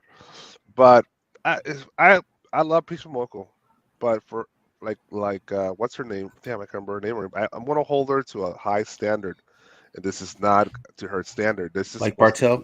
Bartel, yeah. It's not there for her. I've seen her do a lot better work, and it's cool if it was wallpaper, but on a comic book, it's not cool. It's not cool. It's not worth the price, me personally, and yeah, it's a skip. All right, and before, Jeff, since you had a little pause, I'll go. I love Peach Momoko. I'm kind of on like what Big Rob and Mike have mentioned. I'm not a big fan of this one. I believe all the proportions of both Spider-Gwen and Miles, they're just not right. I mean, you look at Gwen and you look at her legs. I mean, I know she's leaning forward, but they look like she's, I don't know, like her legs are short. They're really short. And I kind of don't get the whole like spider stuff in the background. I guess you kind of put those in just because. The same thing with Miles. I mean, it just looks a little weird. And I do love Momoko. I mean, I have some of her art. I actually have some OA as well. But this cover just doesn't do it for me. Even the cost wise, I'd be a little bit hesitant. I think it's like $50 just for the set, meaning that you would get just the Virgin and the trade of either the Amazing Spider-Man or Miles. So I mean, for me, it's a hard pass, and it kind of pains me to do that. But I mean, it just doesn't look like she put in the effort for this one. What about you, Jeff? What are your thoughts? I like Momoko, but I mean, people are right. She doesn't nail it every time. I like her a little bit more than most others, but yeah, I don't like these. I don't know why. Are they supposed to be connecting covers? Yes. Yeah, they don't connect. Yeah, They I'm don't like, connect. where's the connecting? Am I missing something? The You're green not beans missing connected. anything. The green beans connect together. But they don't. But they I know. don't. But why did it look like green beans? That's the hilarious part. Why is it green beans in the background? I don't get it. I believe those are like lily. You just call them green beans. They're green beans, bro. I They're think not they're lily lilies. petals. They look like lily petals. I don't know what they're supposed to be. They're frozen green beans. Yeah. Miles definitely does not look cool. Yeah, even like Gwen looks better than Miles, but God, the fact that she's so like side profile, I could barely see her at all. That's not saying much. Yeah, I guess not. But oh, there you go, edamame. It's edamame. There you go. That's it. Ding, ding, ding, ding, With ding, garlic ding, and winner, shit. kids. Yeah. What does he win? He wins a set of these books. Edamame, man. Yeah, I mean, there's definitely other better covers I would probably pick, and yeah, damn, Momoko. Yeah, this is a miss. This just looks like one of the ones that should have been rejected. If she removes, oops, sorry. I was gonna say if she removes Miles and Gwen off the cover, and it's just the fucking edamame in the background, that'd be actually cooler. And with the little spiders on there. No spiders, just the fucking edamame, the sunshine. That's cool. Yeah. Then it would really be wallpaper there, Big Rob. I'd love it more. I will actually would consider I love it more. It looks like 70s wallpaper too on top of all of that shit. Yeah, baby. That's how my house used to look like. Oh. When her line work, when her understanding of flow of line works, the covers look really nice. Like I loved her, whatever her Vampirella one was, where Vampy's sitting in the moon, and she's like, I don't know, she's got like her hand out and one hand on her hip or something like that. I love that cover. And there's a really cool, very like angular Red Sonja cover that she did that I love. And there's that Captain Marvel one that she did maybe like 2 months ago with her shooting out of the whatever. Those are great. I mean, those are really good covers. So she has the ability to do really great covers and in her style and use that style to the advantage of the art and of the cover and of the character. And when she does that, she nails it. Yeah, but she nailed it with the Star Wars one. To me, it's so few and far between though when she does that it's like 10% of the time for me. I know it's more for you, Jeff, and I know it's more for you, Alonzo. I get it. And that's fine. Whereas like Sienkiewicz is 90% of the time for me, it may only be 10% of the time for you. So, art is definitely in the eye of the beholder, and it's not, some art is very subjective for everyone, and I get it. But there is also bad art from people who, like Rob said, and we've said many times on the show, we hold to a high standard because they have shown us that they can hit that standard. And when they don't hit that standard, I'm certainly not paying a high premium for a book for no reason. And I don't know what this set costs. I'm going to look it up. I'm sure it's really expensive, but I mean, I think that just sucky to fans. I mean, just looking at it. Buy it. Yeah, just looking at it, if you go, oh, I wouldn't buy a print of this, then that's not the cover. Yeah, right. I just want a Sapporo and sushi. Shit, now I'm hungry. You suck. With a little egg drop soup in the background. Yeah. All right, what do you guys think about this one? It's from Young Lee. It is from Eastside Comics, KRS Comics, Comic Mint, Mutant Beaver. It's Catwoman number 45. It's a LE of 3,000 for the trade and 1,000 for the Virgin. Big Rob, go ahead. People are going crazy with the shiny. And so Micah just made everybody go, let's just make Catwoman like covered in fucking grease oil all the time and shit. It's just like way covered in grease. Baby oil. It's like, dude, this suit is getting out of control with the shininess on it. I don't know, dude. It's a store exclusive. It's probably at least $40. They are. It's. I can't talk shit about the art. The actual execution of the line work is fine. I don't think there's nothing weird out of proportion in her body. I think her boobs and her ass and her knees, everything looks perfectly correct. The way she's shaped, the grabbing of the holster on the rope, everything looks good, well done. It's way too shiny, and I don't know. It's just nothing special. It's generic. It's a cool cover B. All right, Mike. Too digital for me. Pass. Hard pass. All right, and Jeff. Yeah, this was definitely going to be a pass for me. I do like the fact that like it has the blurry background because it just feels like it's your emotion, right? So I like that. It's not That's a cool. static, The blurriness, cover, yeah. very dynamic. But Mike is right; it is way too digital. It's like a video game almost. Yeah. A couple of cool touches, like the fact that she just stole that tiara and it's on her head, and like that's fun. I guess And she's holding on to some of the necklaces in her fingers. So yeah, that's cool. I mean, this concept's great. It's just blah. So blah does not get me buy a store exclusive. There you go. By the way, the Peach Momoko set of 4 is 90 was retail, and they're already discounted on the sites. Ouch! Not a good sign. Wow. Yikes! I'm at 616, and the set is discounted from 90 to 70 at the moment. Yeah. Already took a hit. Yep. And they probably got 3,000 of those. Yep, yeah, so but split between 6 different stores.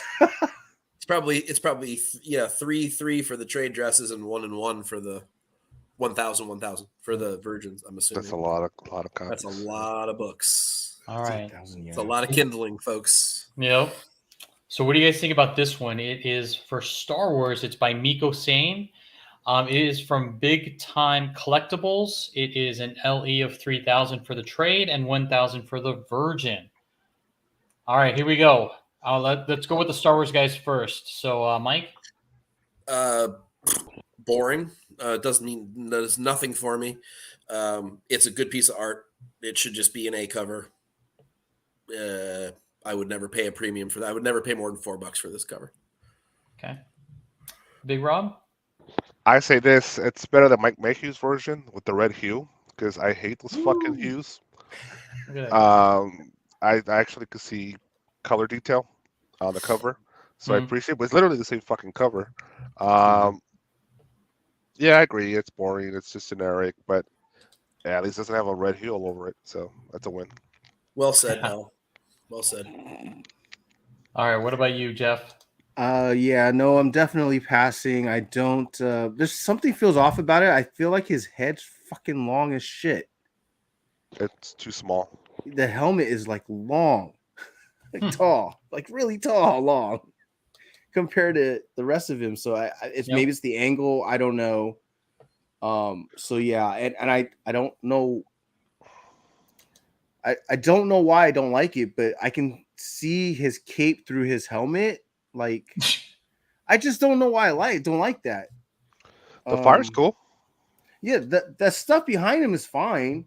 Just I don't know why I don't like that. Is it just pieces of Obi's beard on fire? Oh man, that was funny. They depowered Obi so much.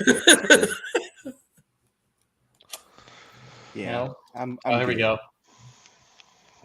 It's all about the angles, brother. That's what she said, right? Yep. Yeah, right, no, I'm good. All right, cool. All right, let us move on to the next one. We have a homage. It's Daredevil #1 by E.M. Geist, and it's from 616 and Bird City Comics. Jeff, what are your thoughts on this one? So I'm assuming this is the one JR was talking about that he got immediately and kept asking us for a code. For Bird City Comics. Yes. It's cool. Actually, no, I really like it actually. I just like the way it's the color and the rendering, and it's slightly plain though, I guess. I really like the yellow and the red though. I do not like that trade dress color. That is shitty. Does the original have that trade dress color? I'm looking it up now. Probably that's what it is. That's probably why. Yeah. But Does anyone remember the number off the top of their head? Was it 190 something or 180 something? I'm gonna say 186 or 187. 420. I don't know. I'm not gonna murder it because I know Mike likes it, but it's all right with me. I like the Spider-Man on the box. That's cool. It's a Frank Miller 189 homage. 189, yeah. It's all right, man. It's all right. It was just you got Alex Ross basically. The art execution is what he probably set for, and he executed. So it's okay. It's not for me. Obviously, JR loved it. Millie bought it. I wouldn't. He bought it immediately. So Gist is a favorite of mine. I think he's one of the most talented artists out there right now. If we've seen like his Obi-Wan cover and some of his other stuff that he's done, it's just gorgeous stuff.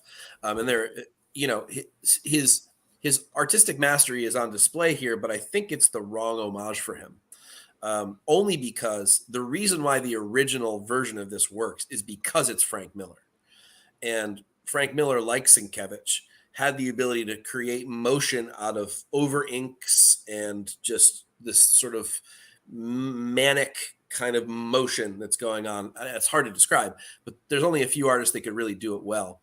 And I think, unfortunately, because Gist is so detailed, it makes this cover a little static. It makes it feel a little static. That's why it sounds boring. Doesn't really do the thing I wanted to do. Now, the trade dress is, by the way, green on the and that matter of fact, Gist actually muted it down. It's a little brighter green on the real cover. And the angle, he does a really good job homaging the original in his style. And I like that. I like that he didn't try to become Frank Miller for a day. So that's good. But like I said, there's sort of a static is the only word I can think of.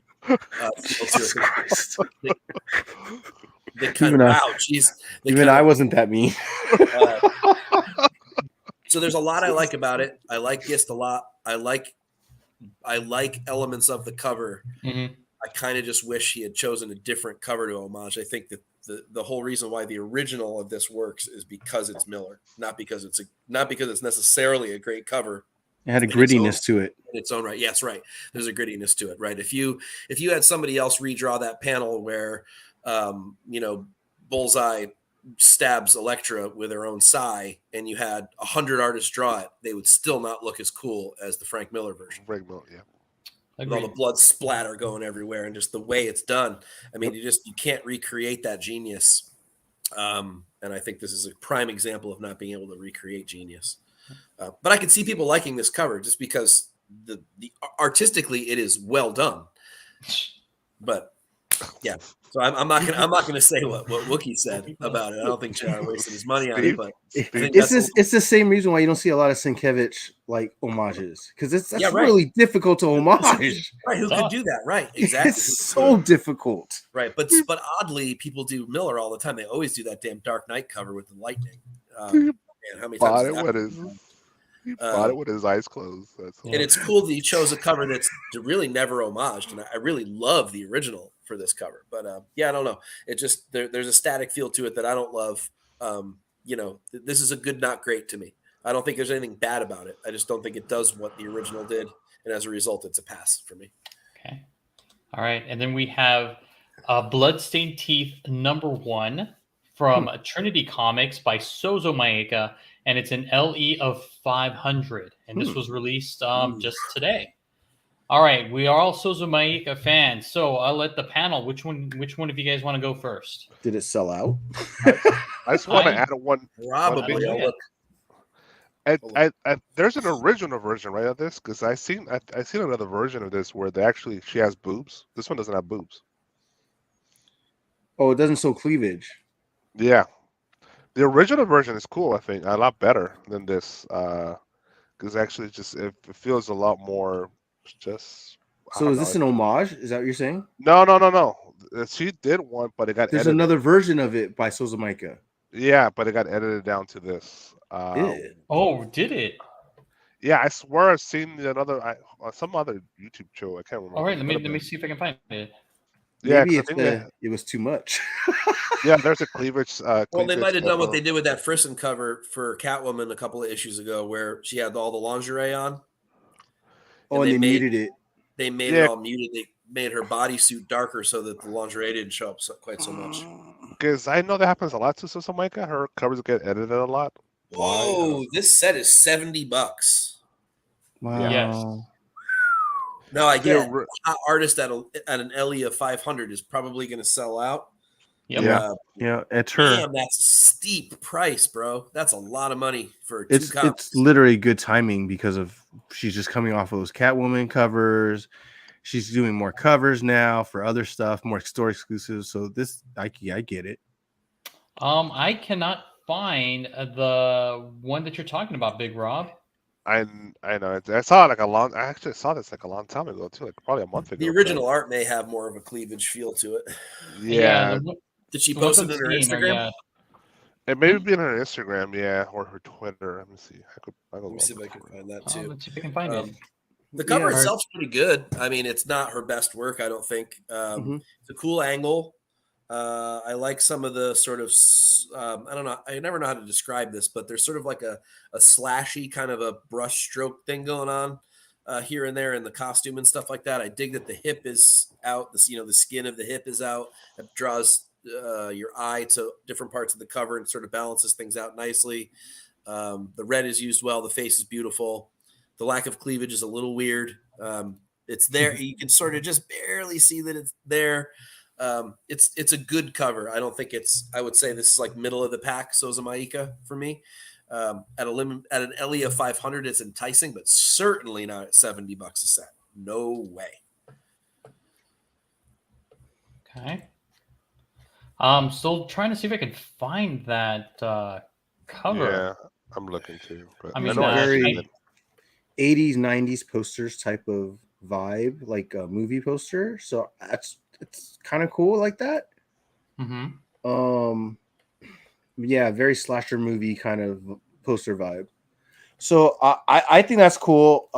It's different from what she usually does. So I can dig that as well. Is it worth 70 to me? I like her.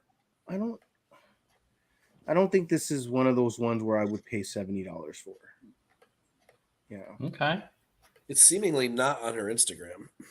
Yeah, and I can't find it on Twitter either. So. Yeah. Well. Maybe I was just daydreaming. I don't know. Maybe, but I you know what though, I can definitely see it.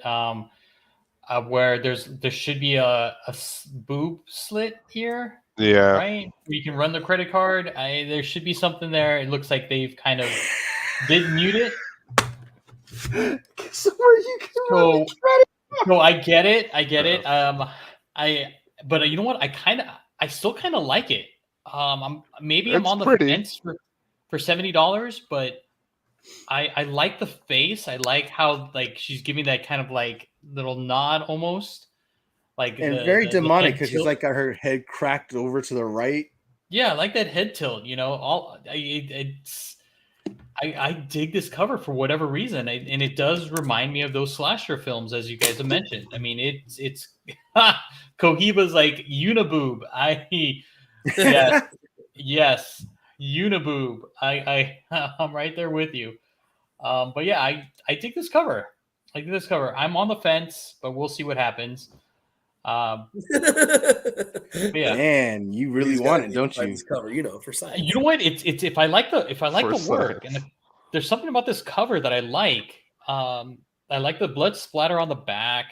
I love how it's kind of incorporated a little bit into how the body's shaped. So I am digging it. Oh, there you go. Michelle's like, oh, like a necklace would have helped. I think so too. Yes. I think so too. Yeah, I can't find the image. The image is gone. Yeah, Elle, you're I right. hear you. I hear you. I'm on the fence though. That's a big ask. If it were 50, that would be sold out a long time ago. I think 70 is. And Sarah's like, yes, cleavage would help. Yes, it really would in this case because it needs to be there. I mean, it's anatomically it should be there.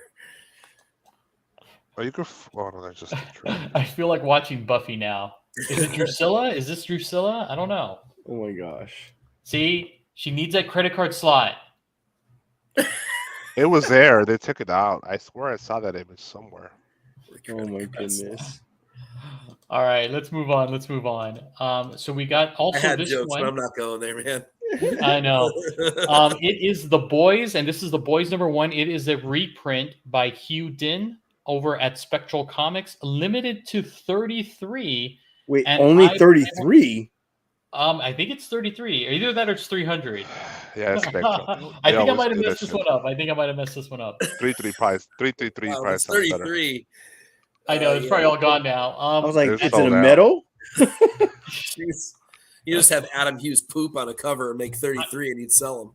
I know. I'll go check it right when I did label this as an ugly, only because to me it just didn't. It's trying too hard to be a negative cover. Maybe it's trying too hard to be a JTC, or even a Nakayama. The eyes look a little weird to me. I just don't get a good vibe for it. It looks like it was just kind of like a hodgepodge of things, just kind of put together. At least that's my opinion.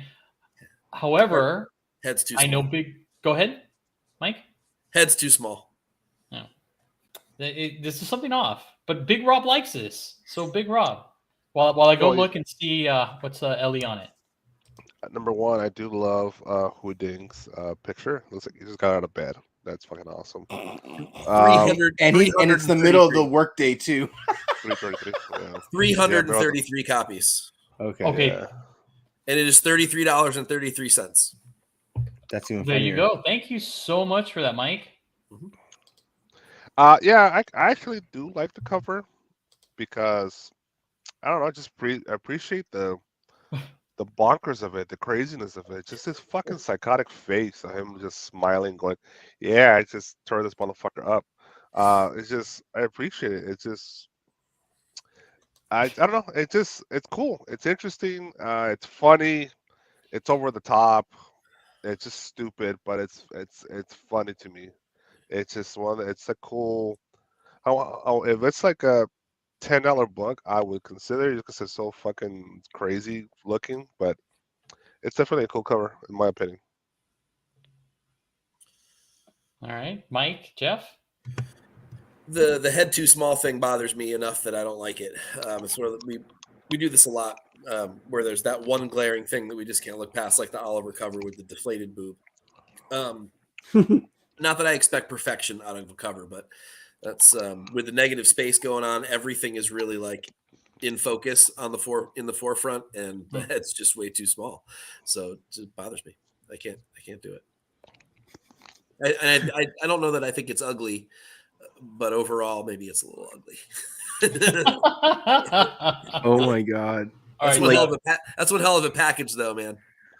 So all I can see now, because he said it's a really small head, which it really is. It reminds me of Super Mario Brothers. those fucking mushrooms. The mushroom headed oh yes.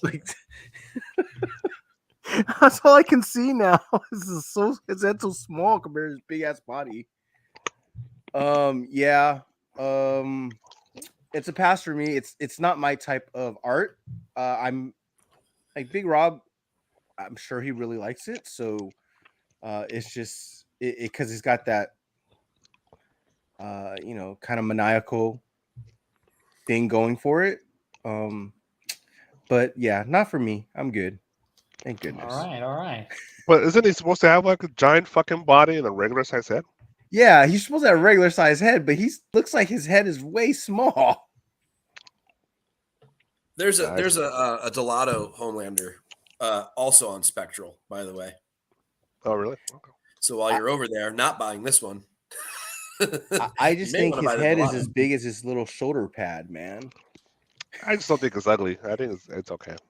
No, I didn't say it's ugly, but it's not for me. That's for sure. Okay. All right, guys. How about this one by Merca and Dolfo? It's an LE of 400. This is a Street Fighter swimsuit edition and you can find it on Carnivore Comics. She got Manny Pacquiao's fucking calves. It's crazy. But it actually makes sense though. Yeah. If it was for forearms, we're having a problem. Yep. Yeah, dude, her legs are she's known for having massive fucking thighs and calves, and she'll crush her fucking head with her thighs for sure. Beetlejuice too. Yeah. Big Robert, can you focus on the important thing? What, the water? Yeah, the water's cool, man. The water is just awesome. No, I know what you're talking about. No, he's talking about the inner tube, dude. Oh, the inner tube? Oh, I can really see it. Yeah. What is that? Is that a little piranha running her butt about to bite her other fish? So yeah, it's awesome, dude. I like it. It's Street Fighter. I'm a sucker for Street Fighter. I would buy this if I have money, but I'm a broke man. So figure on the Rona took my money. Yeah, dude, it's cool. I appreciate the nice weather in the background, all that, and Mercon Dolphin. I think she did a well job to represent Chun-Li here. Awesome. All right, Mike. I like Andolfo's work. It's fun to me. It's sort of got that lighthearted feel that I sort of miss in a lot of comics. Things have gotten really serious on covers and things like that lately. This is just super fun. I don't think there's anything that stands out enormously awesome to me, but there's also nothing wrong with it. I think it's a good cover. And with an LE of 400, Street Fighter fans are going to crush this. It's probably gone already, if I had to guess. Probably, yeah. Mm-hmm. You've got the just nicely suggestive sort the of fish. Yeah, exactly. Yeah, what to bite it, dude. Yeah, ready to come up with it. It looks like he's about to miss both ass cheeks, though. Which is he's not aiming for the ass cheeks. Not aiming for that. Aiming for the real card slot. Yeah. So. Yeah, I mean it's fun and just like subtly suggestive and some really cool flow to it. Some great lines. Mm-hmm. I like it. I do like it. This is not for me, but from just a visual standpoint, I dig it. Like I can see why people will be all over this. Yeah, I mean, what about you, Jeff? It's slightly disproportionate, sure, but I really like Merca's like her style. I really like the way Sweet Paprika is drawn. So yeah, I mean, I really like her style. It's kind of I want to say it has a tinge of like the style of caricatures. Just slight, right? And I like that about her. I get it. The left foot and her what is that? Her calf is kind of off, but that's okay. That's fine. Her knee, right? Fine. Yeah, it's fine. It's fine. Everything else is fine about it. So yes, for 400, yeah, that'd be hard. Well, it is still available at Carnivore Comics, just as an FYI, in case you're interested. I believe it is $20 or $30. If you said 20 or 25, would have been a lot easier. 20 would have been nice, yeah. No. 30. All right, and then we have one of CRG's favorite artists, David Nakayama. Hips. And this is an LE of 500. You can find this one for Big Time Collectibles. And this is either the reintroduction of Cyblade or number one, or it's the kind of like a swimsuit cover or issue. Yeah, they have no fat. So, Mr. Morello, Mr. Mom, what are your thoughts? My initials are ma'am too. Isn't that terrible? Oh, there we go. It's a Cyberforce 30th anniversary. Thanks, Anthony. Yeah. And I kind of like it because it fits the book. If you were dumb like us and you bought all those 90s books like Cyberforce, they all kind of had that sort Is of that like Silvestri? Yeah, I think Yes. it was actually. Yeah, they all kind of had that look to them that was like everything super exaggerated, incredibly busty. All the boobs are round, like it has that sort of feel to it. And this has that. This fits that book to a T. This is exactly the book it should be on. If it were on any other book, I probably wouldn't like this cover. But on this book, I like this cover. It's just got that '90s like X-Men-y, Wildcatsy kind of feel to it, and I am a sucker for that. It's where I was, it's the heart of my comic collecting and all the money I wasted, like the rest of us in the '90s. And this just hits that nostalgic sort of point, and it's got a nice butt, and it's Nakayama, so you get good faces and some really cool lines, and I like it. I don't know that I would want to pay LE 500 prices for it. Probably not. I'm assuming at a minimum, it's a $30 book. It's not worth $30 to me. But if this were like a regular cover, I'd be all over trying to find this on Wednesday. And I'm not saying I think it's great. I think I like it because it's not. Okay, thank God you cleared that up, because I was like, I don't know where I'm going to go with this. Then I was like, you don't like a female Cable and like Psylocke? It's so ridiculous. Another Psylocke. It's so ridiculous that it's like I have to. It's like my wife says it's like naked yoga. I have to look at it. Or no matter who's doing it, I have to look at it. So, and here we are looking at it. Yep. Yeah. I mean, it does give me that old Silvestri feel, the old like early 90s image feel for sure. I actually didn't think he would draw it that way. So for that, A+ for him nailing the style. For me, it's not my favorite style. I mean, it's cool nostalgia, but this cover actually doesn't do anything for me. Okay. Just because Psylocke lookalike or Psyblade, she's very like her proportions feel off. Her hips. Yeah. Right. You see that? Going into her waist, it's just a bit much. That's wrong. The other one is fine. Cable looks fine. Cable looks fine. I like that. Big Rob, anything to add before we move on? Nope. Nah. I'm out. All right. What about this one right here by Liam Campbell? Yes. Definitely a limited edition of 300 from Trinity Comics. It's for Vampirilla. Yes.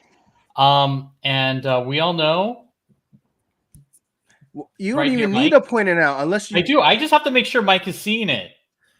I missed it. Look at the moon. How can he miss the full moon? You mean this thing up here? Yeah, can't miss that. There's both. I mean, it looks great. This shit looks really realistic, to be honest. It does. I mean, I told you. Still think this might be a photo. No, it's art. Dude.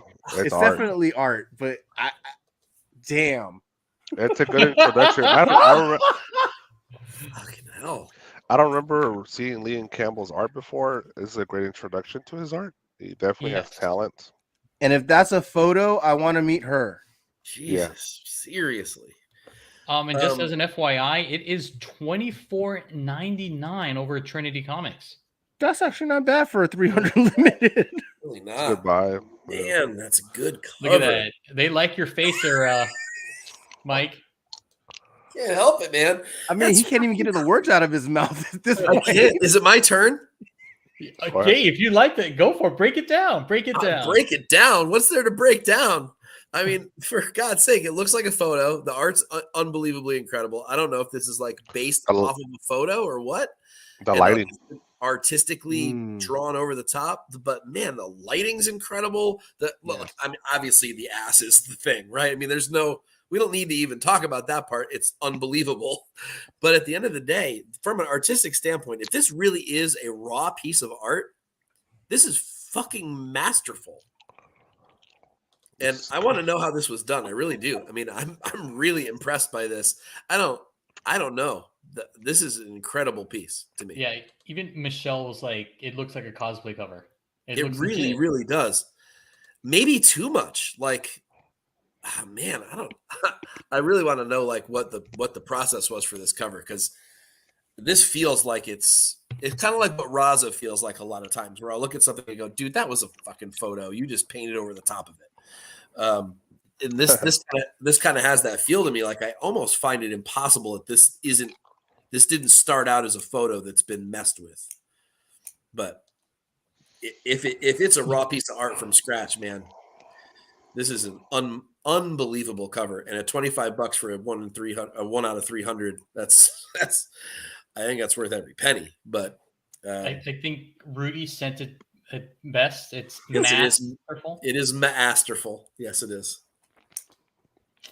All right, Big Rob, Jeff, it looks like you're really concentrating, so I'll give you some time. Big Rob. Staring. I don't think much else I could say. It actually rivals Cohen's art in a way. It reminds me of her art, honestly, when I look at this. And then not as muscular as her females. A little more I guess just sensual. A little more softer edges to this female. But it still is as good as Cohen's art, I think. At least this particular piece, right? It's perfect. Even the blurriness of the moon is really realistic. It's really well done. The stars, it's awesome. Smoke, perfect. See, everything about this piece of art is beautiful. Okay, Jeff. Yeah, I mean, I don't know. I don't think I can say anything bad about this at all. Big Rob was completely right. It's literally the way the lighting is drawn on this. It looks that realistic. Like, there's no way that lighting is fake. I almost want to order one just to see it in person, to see if I'm positive it's art. Right. But it's good enough to like take that chance. Really is. I mean, it's a hell of a photo either way. No, seriously. There's like almost like a filter of blurriness on the whole art that it stops it from being too digital. It's almost like a PS5 game or something like that. But that little blurriness makes it a little more realistic. And again, I think Big Rob might have mentioned it. This is Liam Campbell's first work on a comic book cover. So just as an FYI, this is his first work here. So I think this is his first introduction to us. Got a bright future. Mm-hmm. Yeah, I might have to go pick this up. This is actually I might have to pick up. Damn it, I didn't want to, but for $24.99. Alonzo, how many did you pick up? I picked up 2. See, I of knew course. I didn't ask him if he picked one up. I didn't ask him if he ordered it. I asked him how many because I know him already. Yep, I picked up 2. I when I saw this cover, I was just like, oh my god, it's gorgeous, and it's not just the butt, but the face too. There's something about the face that's really her cheeks. Yeah, she even looks like she has a tear coming down her eye. You know, it's so stunning. I like how playful and kind of how aggressive it kind of looks. There's something. I guess the best word is very sensual. Mm-hmm.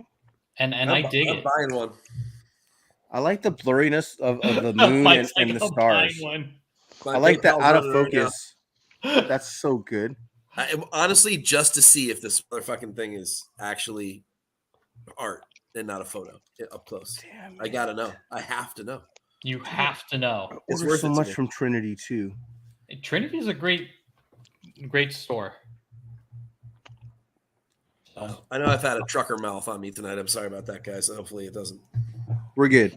Yeah, we're perfect. We're perfectly fine, sir. Perfectly fine. If this is not sold out by end of week, I'll be surprised. If it's not sold out by the time people are done watching our thing, or that too. I don't know how much pool we have, but yeah, if I was them, I'd go grab it right now. Yep. Yeah, we'll see, right? It's Vampirella, small shop. We'll see if people find it. Yep. All right.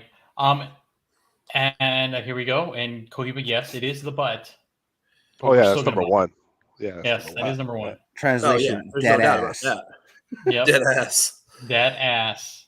All right. And last but not least, we have one that just was announced or released today from Raza. And this is Predator number 1. And this is an LE of 600 from Eastside Comics. And again, as you guys know, Eastside Comics always has a discount code. The discount code for this one, which is going to be released on Wednesday, is Venom. And I believe you'll be saving 10%. All right, Mike. Man, this is really different for Raza to me. It's really cool. I mean, it's a great concept. You know, of the slightly sort of just invisible Predator, which, you know, maybe we're seeing some heat signature here that we can see part of him or whatever it is. It's super detailed. Sure, that's blood. Probably, yeah, that is probably what it is. That's why we can see it, right? It's like an invisible person walking through sand, right? You can see his footprints. So yeah, so you got the blood on him, so it makes him partially visible. Really cool concept. I love that the haze of the rest of his body, so you can tell where it is, even though, but it still feels like he's supposed to be invisible, or she. Really cool depth, you know, nice forefront limbs on the trees, and then that depth in the background, and sort of the color focus and all that kind of thing.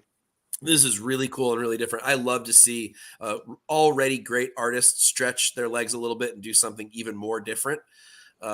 This is really, really cool. And if I were a Predator collector, I would have already ordered this thing.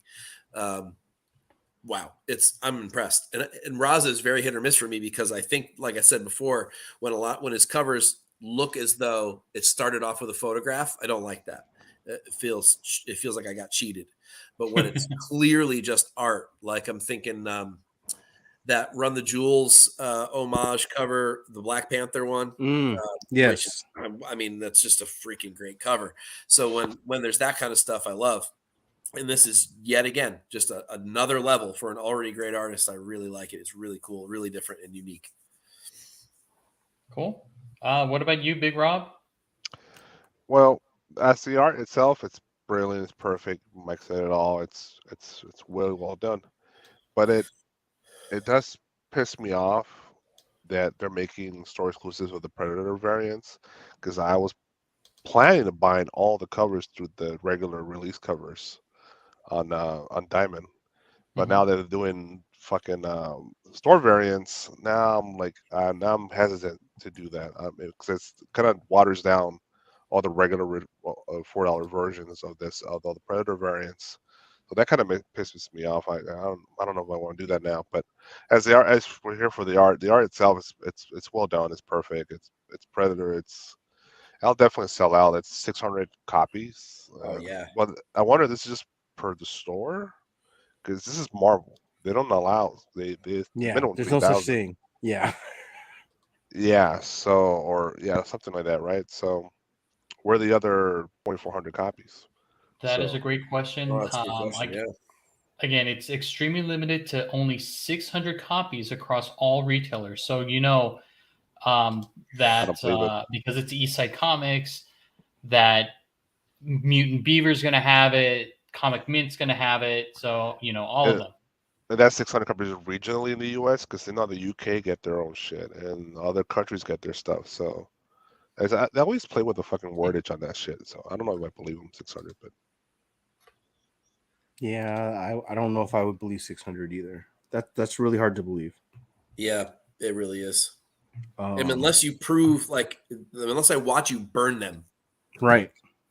I don't buy it. And you're selling these for $80, right? And to cover your cost and shit.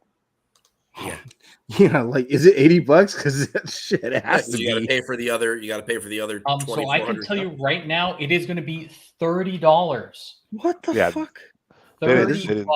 I don't believe it's 600. Yeah, it's not 600. Fuck that. Awesome cover, awesome concept. Damn, would I buy one? You know what, Big Rob? I'm not surprised that they had store exclusives for Predator 1 just because of Alien. They had store exclusives for 1. So yeah, because remember in the original when they were going to do this originally a year ago, remember, and then they got sued and they stopped doing this. Yeah. They didn't have store exclusives at that point. They just had the diamond ones, and I was all about it, dude. I was going to buy all that, and I'm still in it, but it's like now I'm like, do I want to do that? You know you're going to get this cover though, Big Rob. No, yeah, this is one of those covers I think you would have to go, I'm gonna have to break the bank on this one though. I would be, if I were you, I'd be pissed if it were a bad cover, but it's a good cover. And for $30. Yeah, but I have bad habits of buying other shit too, so I gotta be specific. This is true. Come on, I just bought a Vampirella cover because it looks like it's got a beautiful butt on it. You're just crazy, Mike. I'm not even gonna read it. I'm never even gonna open it. No, why would you? Who fucking cares? You're just gonna be like, oh. Yeah, I do like it, but I don't. I'd have to do more research into it. Yeah, right. The 600. I don't believe. There's no way. Like I said, unless they post on Instagram, literally of them lighting the other 2,400 copies on fire. I swear to God, like it would have to be something like that, or I see them all ripped up in a big pile or something like that. I mean, maybe they announce it today, and then their partners announce it tomorrow. You know what I'm saying? Yeah, and they all have 600 each. That makes sense to me, and I wouldn't mind that. It's just I don't want them to bullshit us. Come on, just be honest about it. Right, and the fact that there's also no virgin version of it, so yeah, that really weirds me out. I could see that. All right. So with that being said, we are all done with our incentives and store exclusives for the week here.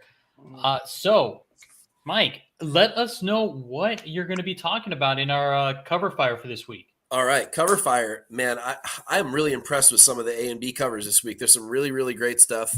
A couple of them we sort of covered tonight because there's trade dress versions of some of the version stuff. But man, it's a really good week for covers outside of the stuff that we talked about tonight. So I was really excited to do cover fire this week. I think you guys will be impressed with my choices. I hope so. If you think I missed something, please let me know. But that drops tomorrow along with the rewind of this show. And I will make sure I have the link correct this week. I am sorry if I had a link to an older show on there accidentally. It didn't update for whatever reason, or it got changed. So Cover Tunes is taking just a touch of a hiatus again, just because I just had a baby and it's really hard to write 2 articles a week. And Cover Tunes can take kind of a back seat. I think I'm at a good stopping point for the moment where I just did my top 25 lists and my top 25 of all time. Right at the 4-year mark. So I think it's a good time to just halt for maybe a month while I enjoy my new baby. But Cover Fire will continue as always, along with the other great Tuesday and Wednesday content that's free on CBSI to prepare you for your LCS trip from all of our great authors over there. So please hit us up and just take our info for free because we enjoy writing this stuff. We love it. And we love you guys to use it. So hopefully you will do that. Yes. Thank you very much. I look forward to hearing what you have to say. I mean, again, there are so many beautiful covers this week, so I can't wait to see what is your number one pick for the I don't week. think you'll be surprised when you see it. You probably can't guess it at the moment. But there's ass. There is no ass. What?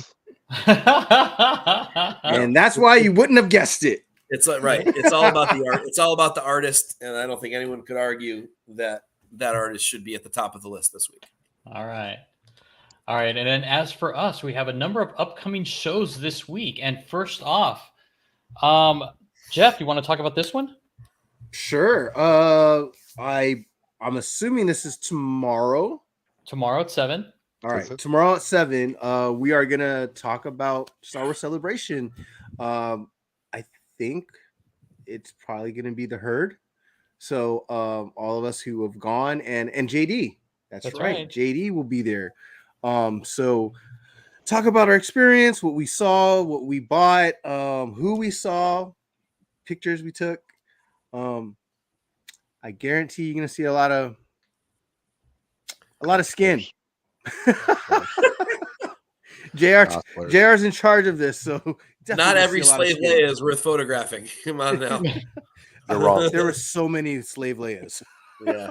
No, Padme's episode and 2. Padmes. Yes. Oh yeah, the torn. Yeah. Yeah, what dude? They're everybody thong. Everybody thong. All right. Okay. And then on Any good Ahsokas? Was there any good Ahsokas? Yeah. Oh, dude, there's a whole there was a army. few. Okay. There's a few. Ashley Eckstein did a picture with them. It was like at least like 50 of them. That's awesome. No. Yeah. All right. And then we have another show on Wednesday. Jeff? So on Wednesday, we will talk episode 3 review of Obi-Wan Kenobi. If you guys aren't watching on Disney Plus, I don't know where the hell you've been unless you have a baby recently. You might have an excuse, but I guarantee he's watched them already, baby or not. Yep. No, he's a Star Wars fan. He's committed. Hey, look, this is your only good calm time in all of the whole day, I'm sure. That's right. So yeah, I mean, honestly, Obi-Wan has been great. These episodes have been great. So tune in, find out what we think about episode 3, get the review right before you watch episode 4 on that same day. Yeah. Yeah, And like I don't know what time. Is it 7? I'm assuming it's 7 because that's what time he likes to do it. Yep, 7 o'clock p.m. Pacific Standard Time, 10 p.m. Eastern, just like it was last week. And who knows? Jeff might be joining JR on the regular for this and might have some surprise guests, so you never know who's going to show up. Quick question. Are the episodes going forward on Friday or Wednesday? Because I know Miss Marvel comes out. Wednesdays. So Miss Marvel is Wednesday and Obi-Wan is Wednesday? Both the same day? Yeah. Holy shit. All right. It's always going to be that way, yeah. And then Big Rob, you want to talk about our Mondo Mail Call show? Sure. Mondo Mail Call. It's coming up this Thursday at 7 p.m. live. It's with the whole Team Nerd Crew podcast. And our special guest is our Uncle TiVo 14. He's been an old school guy here on YouTube. He's been doing the speculation game and all that. I love his YouTube channel. He's an awesome guy. Local guy from the Orange County area, I believe. Yep. Friend of Jeff, poker friend of Jeff there. That's right. So yeah, it should be fun. So let's see what kind of goodies we have for this episode. I personally will probably have a shit ton. I already showed one of the cool items to Mike and Alonzo earlier today. It's pretty dope. Baby. And I'm actually picking up my pull for my shop. Oh God. Yeah, dude, I haven't been there over a month. So Oh jeez. it's gonna be a ton, I think. It's gonna be expensive. So stop on by and see all the goodies. Nice. I'm going tomorrow too. Oh, I haven't been there in like 3 or 4 weeks. TiVo's like, you fucking All assholes. right. And as per usual, our announcement, we've partnered with Bird City Comics to give you guys a 10% discount by using TNH10. That's right, TNH10 to save 10% on their website. And this is exactly what JR did to buy that Daredevil right off the bat. He had With to his have eyes it. closed. He went and used TNH to save some money on those books that he bought from Bird City. And Bird City does have a ton of amazing exclusives. You can also use these as well for those incentives or those hard to find books as well. Because, I mean, they do have everything. So definitely hit up Bird City Comics and don't forget to use that code. All right, guys. Again, it's been a pleasure. Mike, thank you for taking time out of your busy Mr. Mom schedule to be with us. Yep. My pleasure. And it's great to see Big Rob survive the Rona. Wait, was this taken out? It was trash. It was. This is supposed to only be like an hour and a half show, Jeff. It ain't trash. Trash. It isn't. I like that. I actually like that. I like it. Look, the only reason why I'm saying it's not trash because I like My Hero Academia and Spider-Man, and it looks like Ochako Spider-Man. It does. It does. Yeah, I agree. Trash. And I've heard it's already been well over ratio. Yep. At some of them are selling at double, so it's not bad for a 1 in 100. That is true. It's true. Wow. But that's expensive too. So Yep. Yeah. All right, Mr. Mom. Again, congratulations. Can you please take us out? I can. If you want to do it right, buy what you like. Cover horse for life. Yes. Yes. Woo.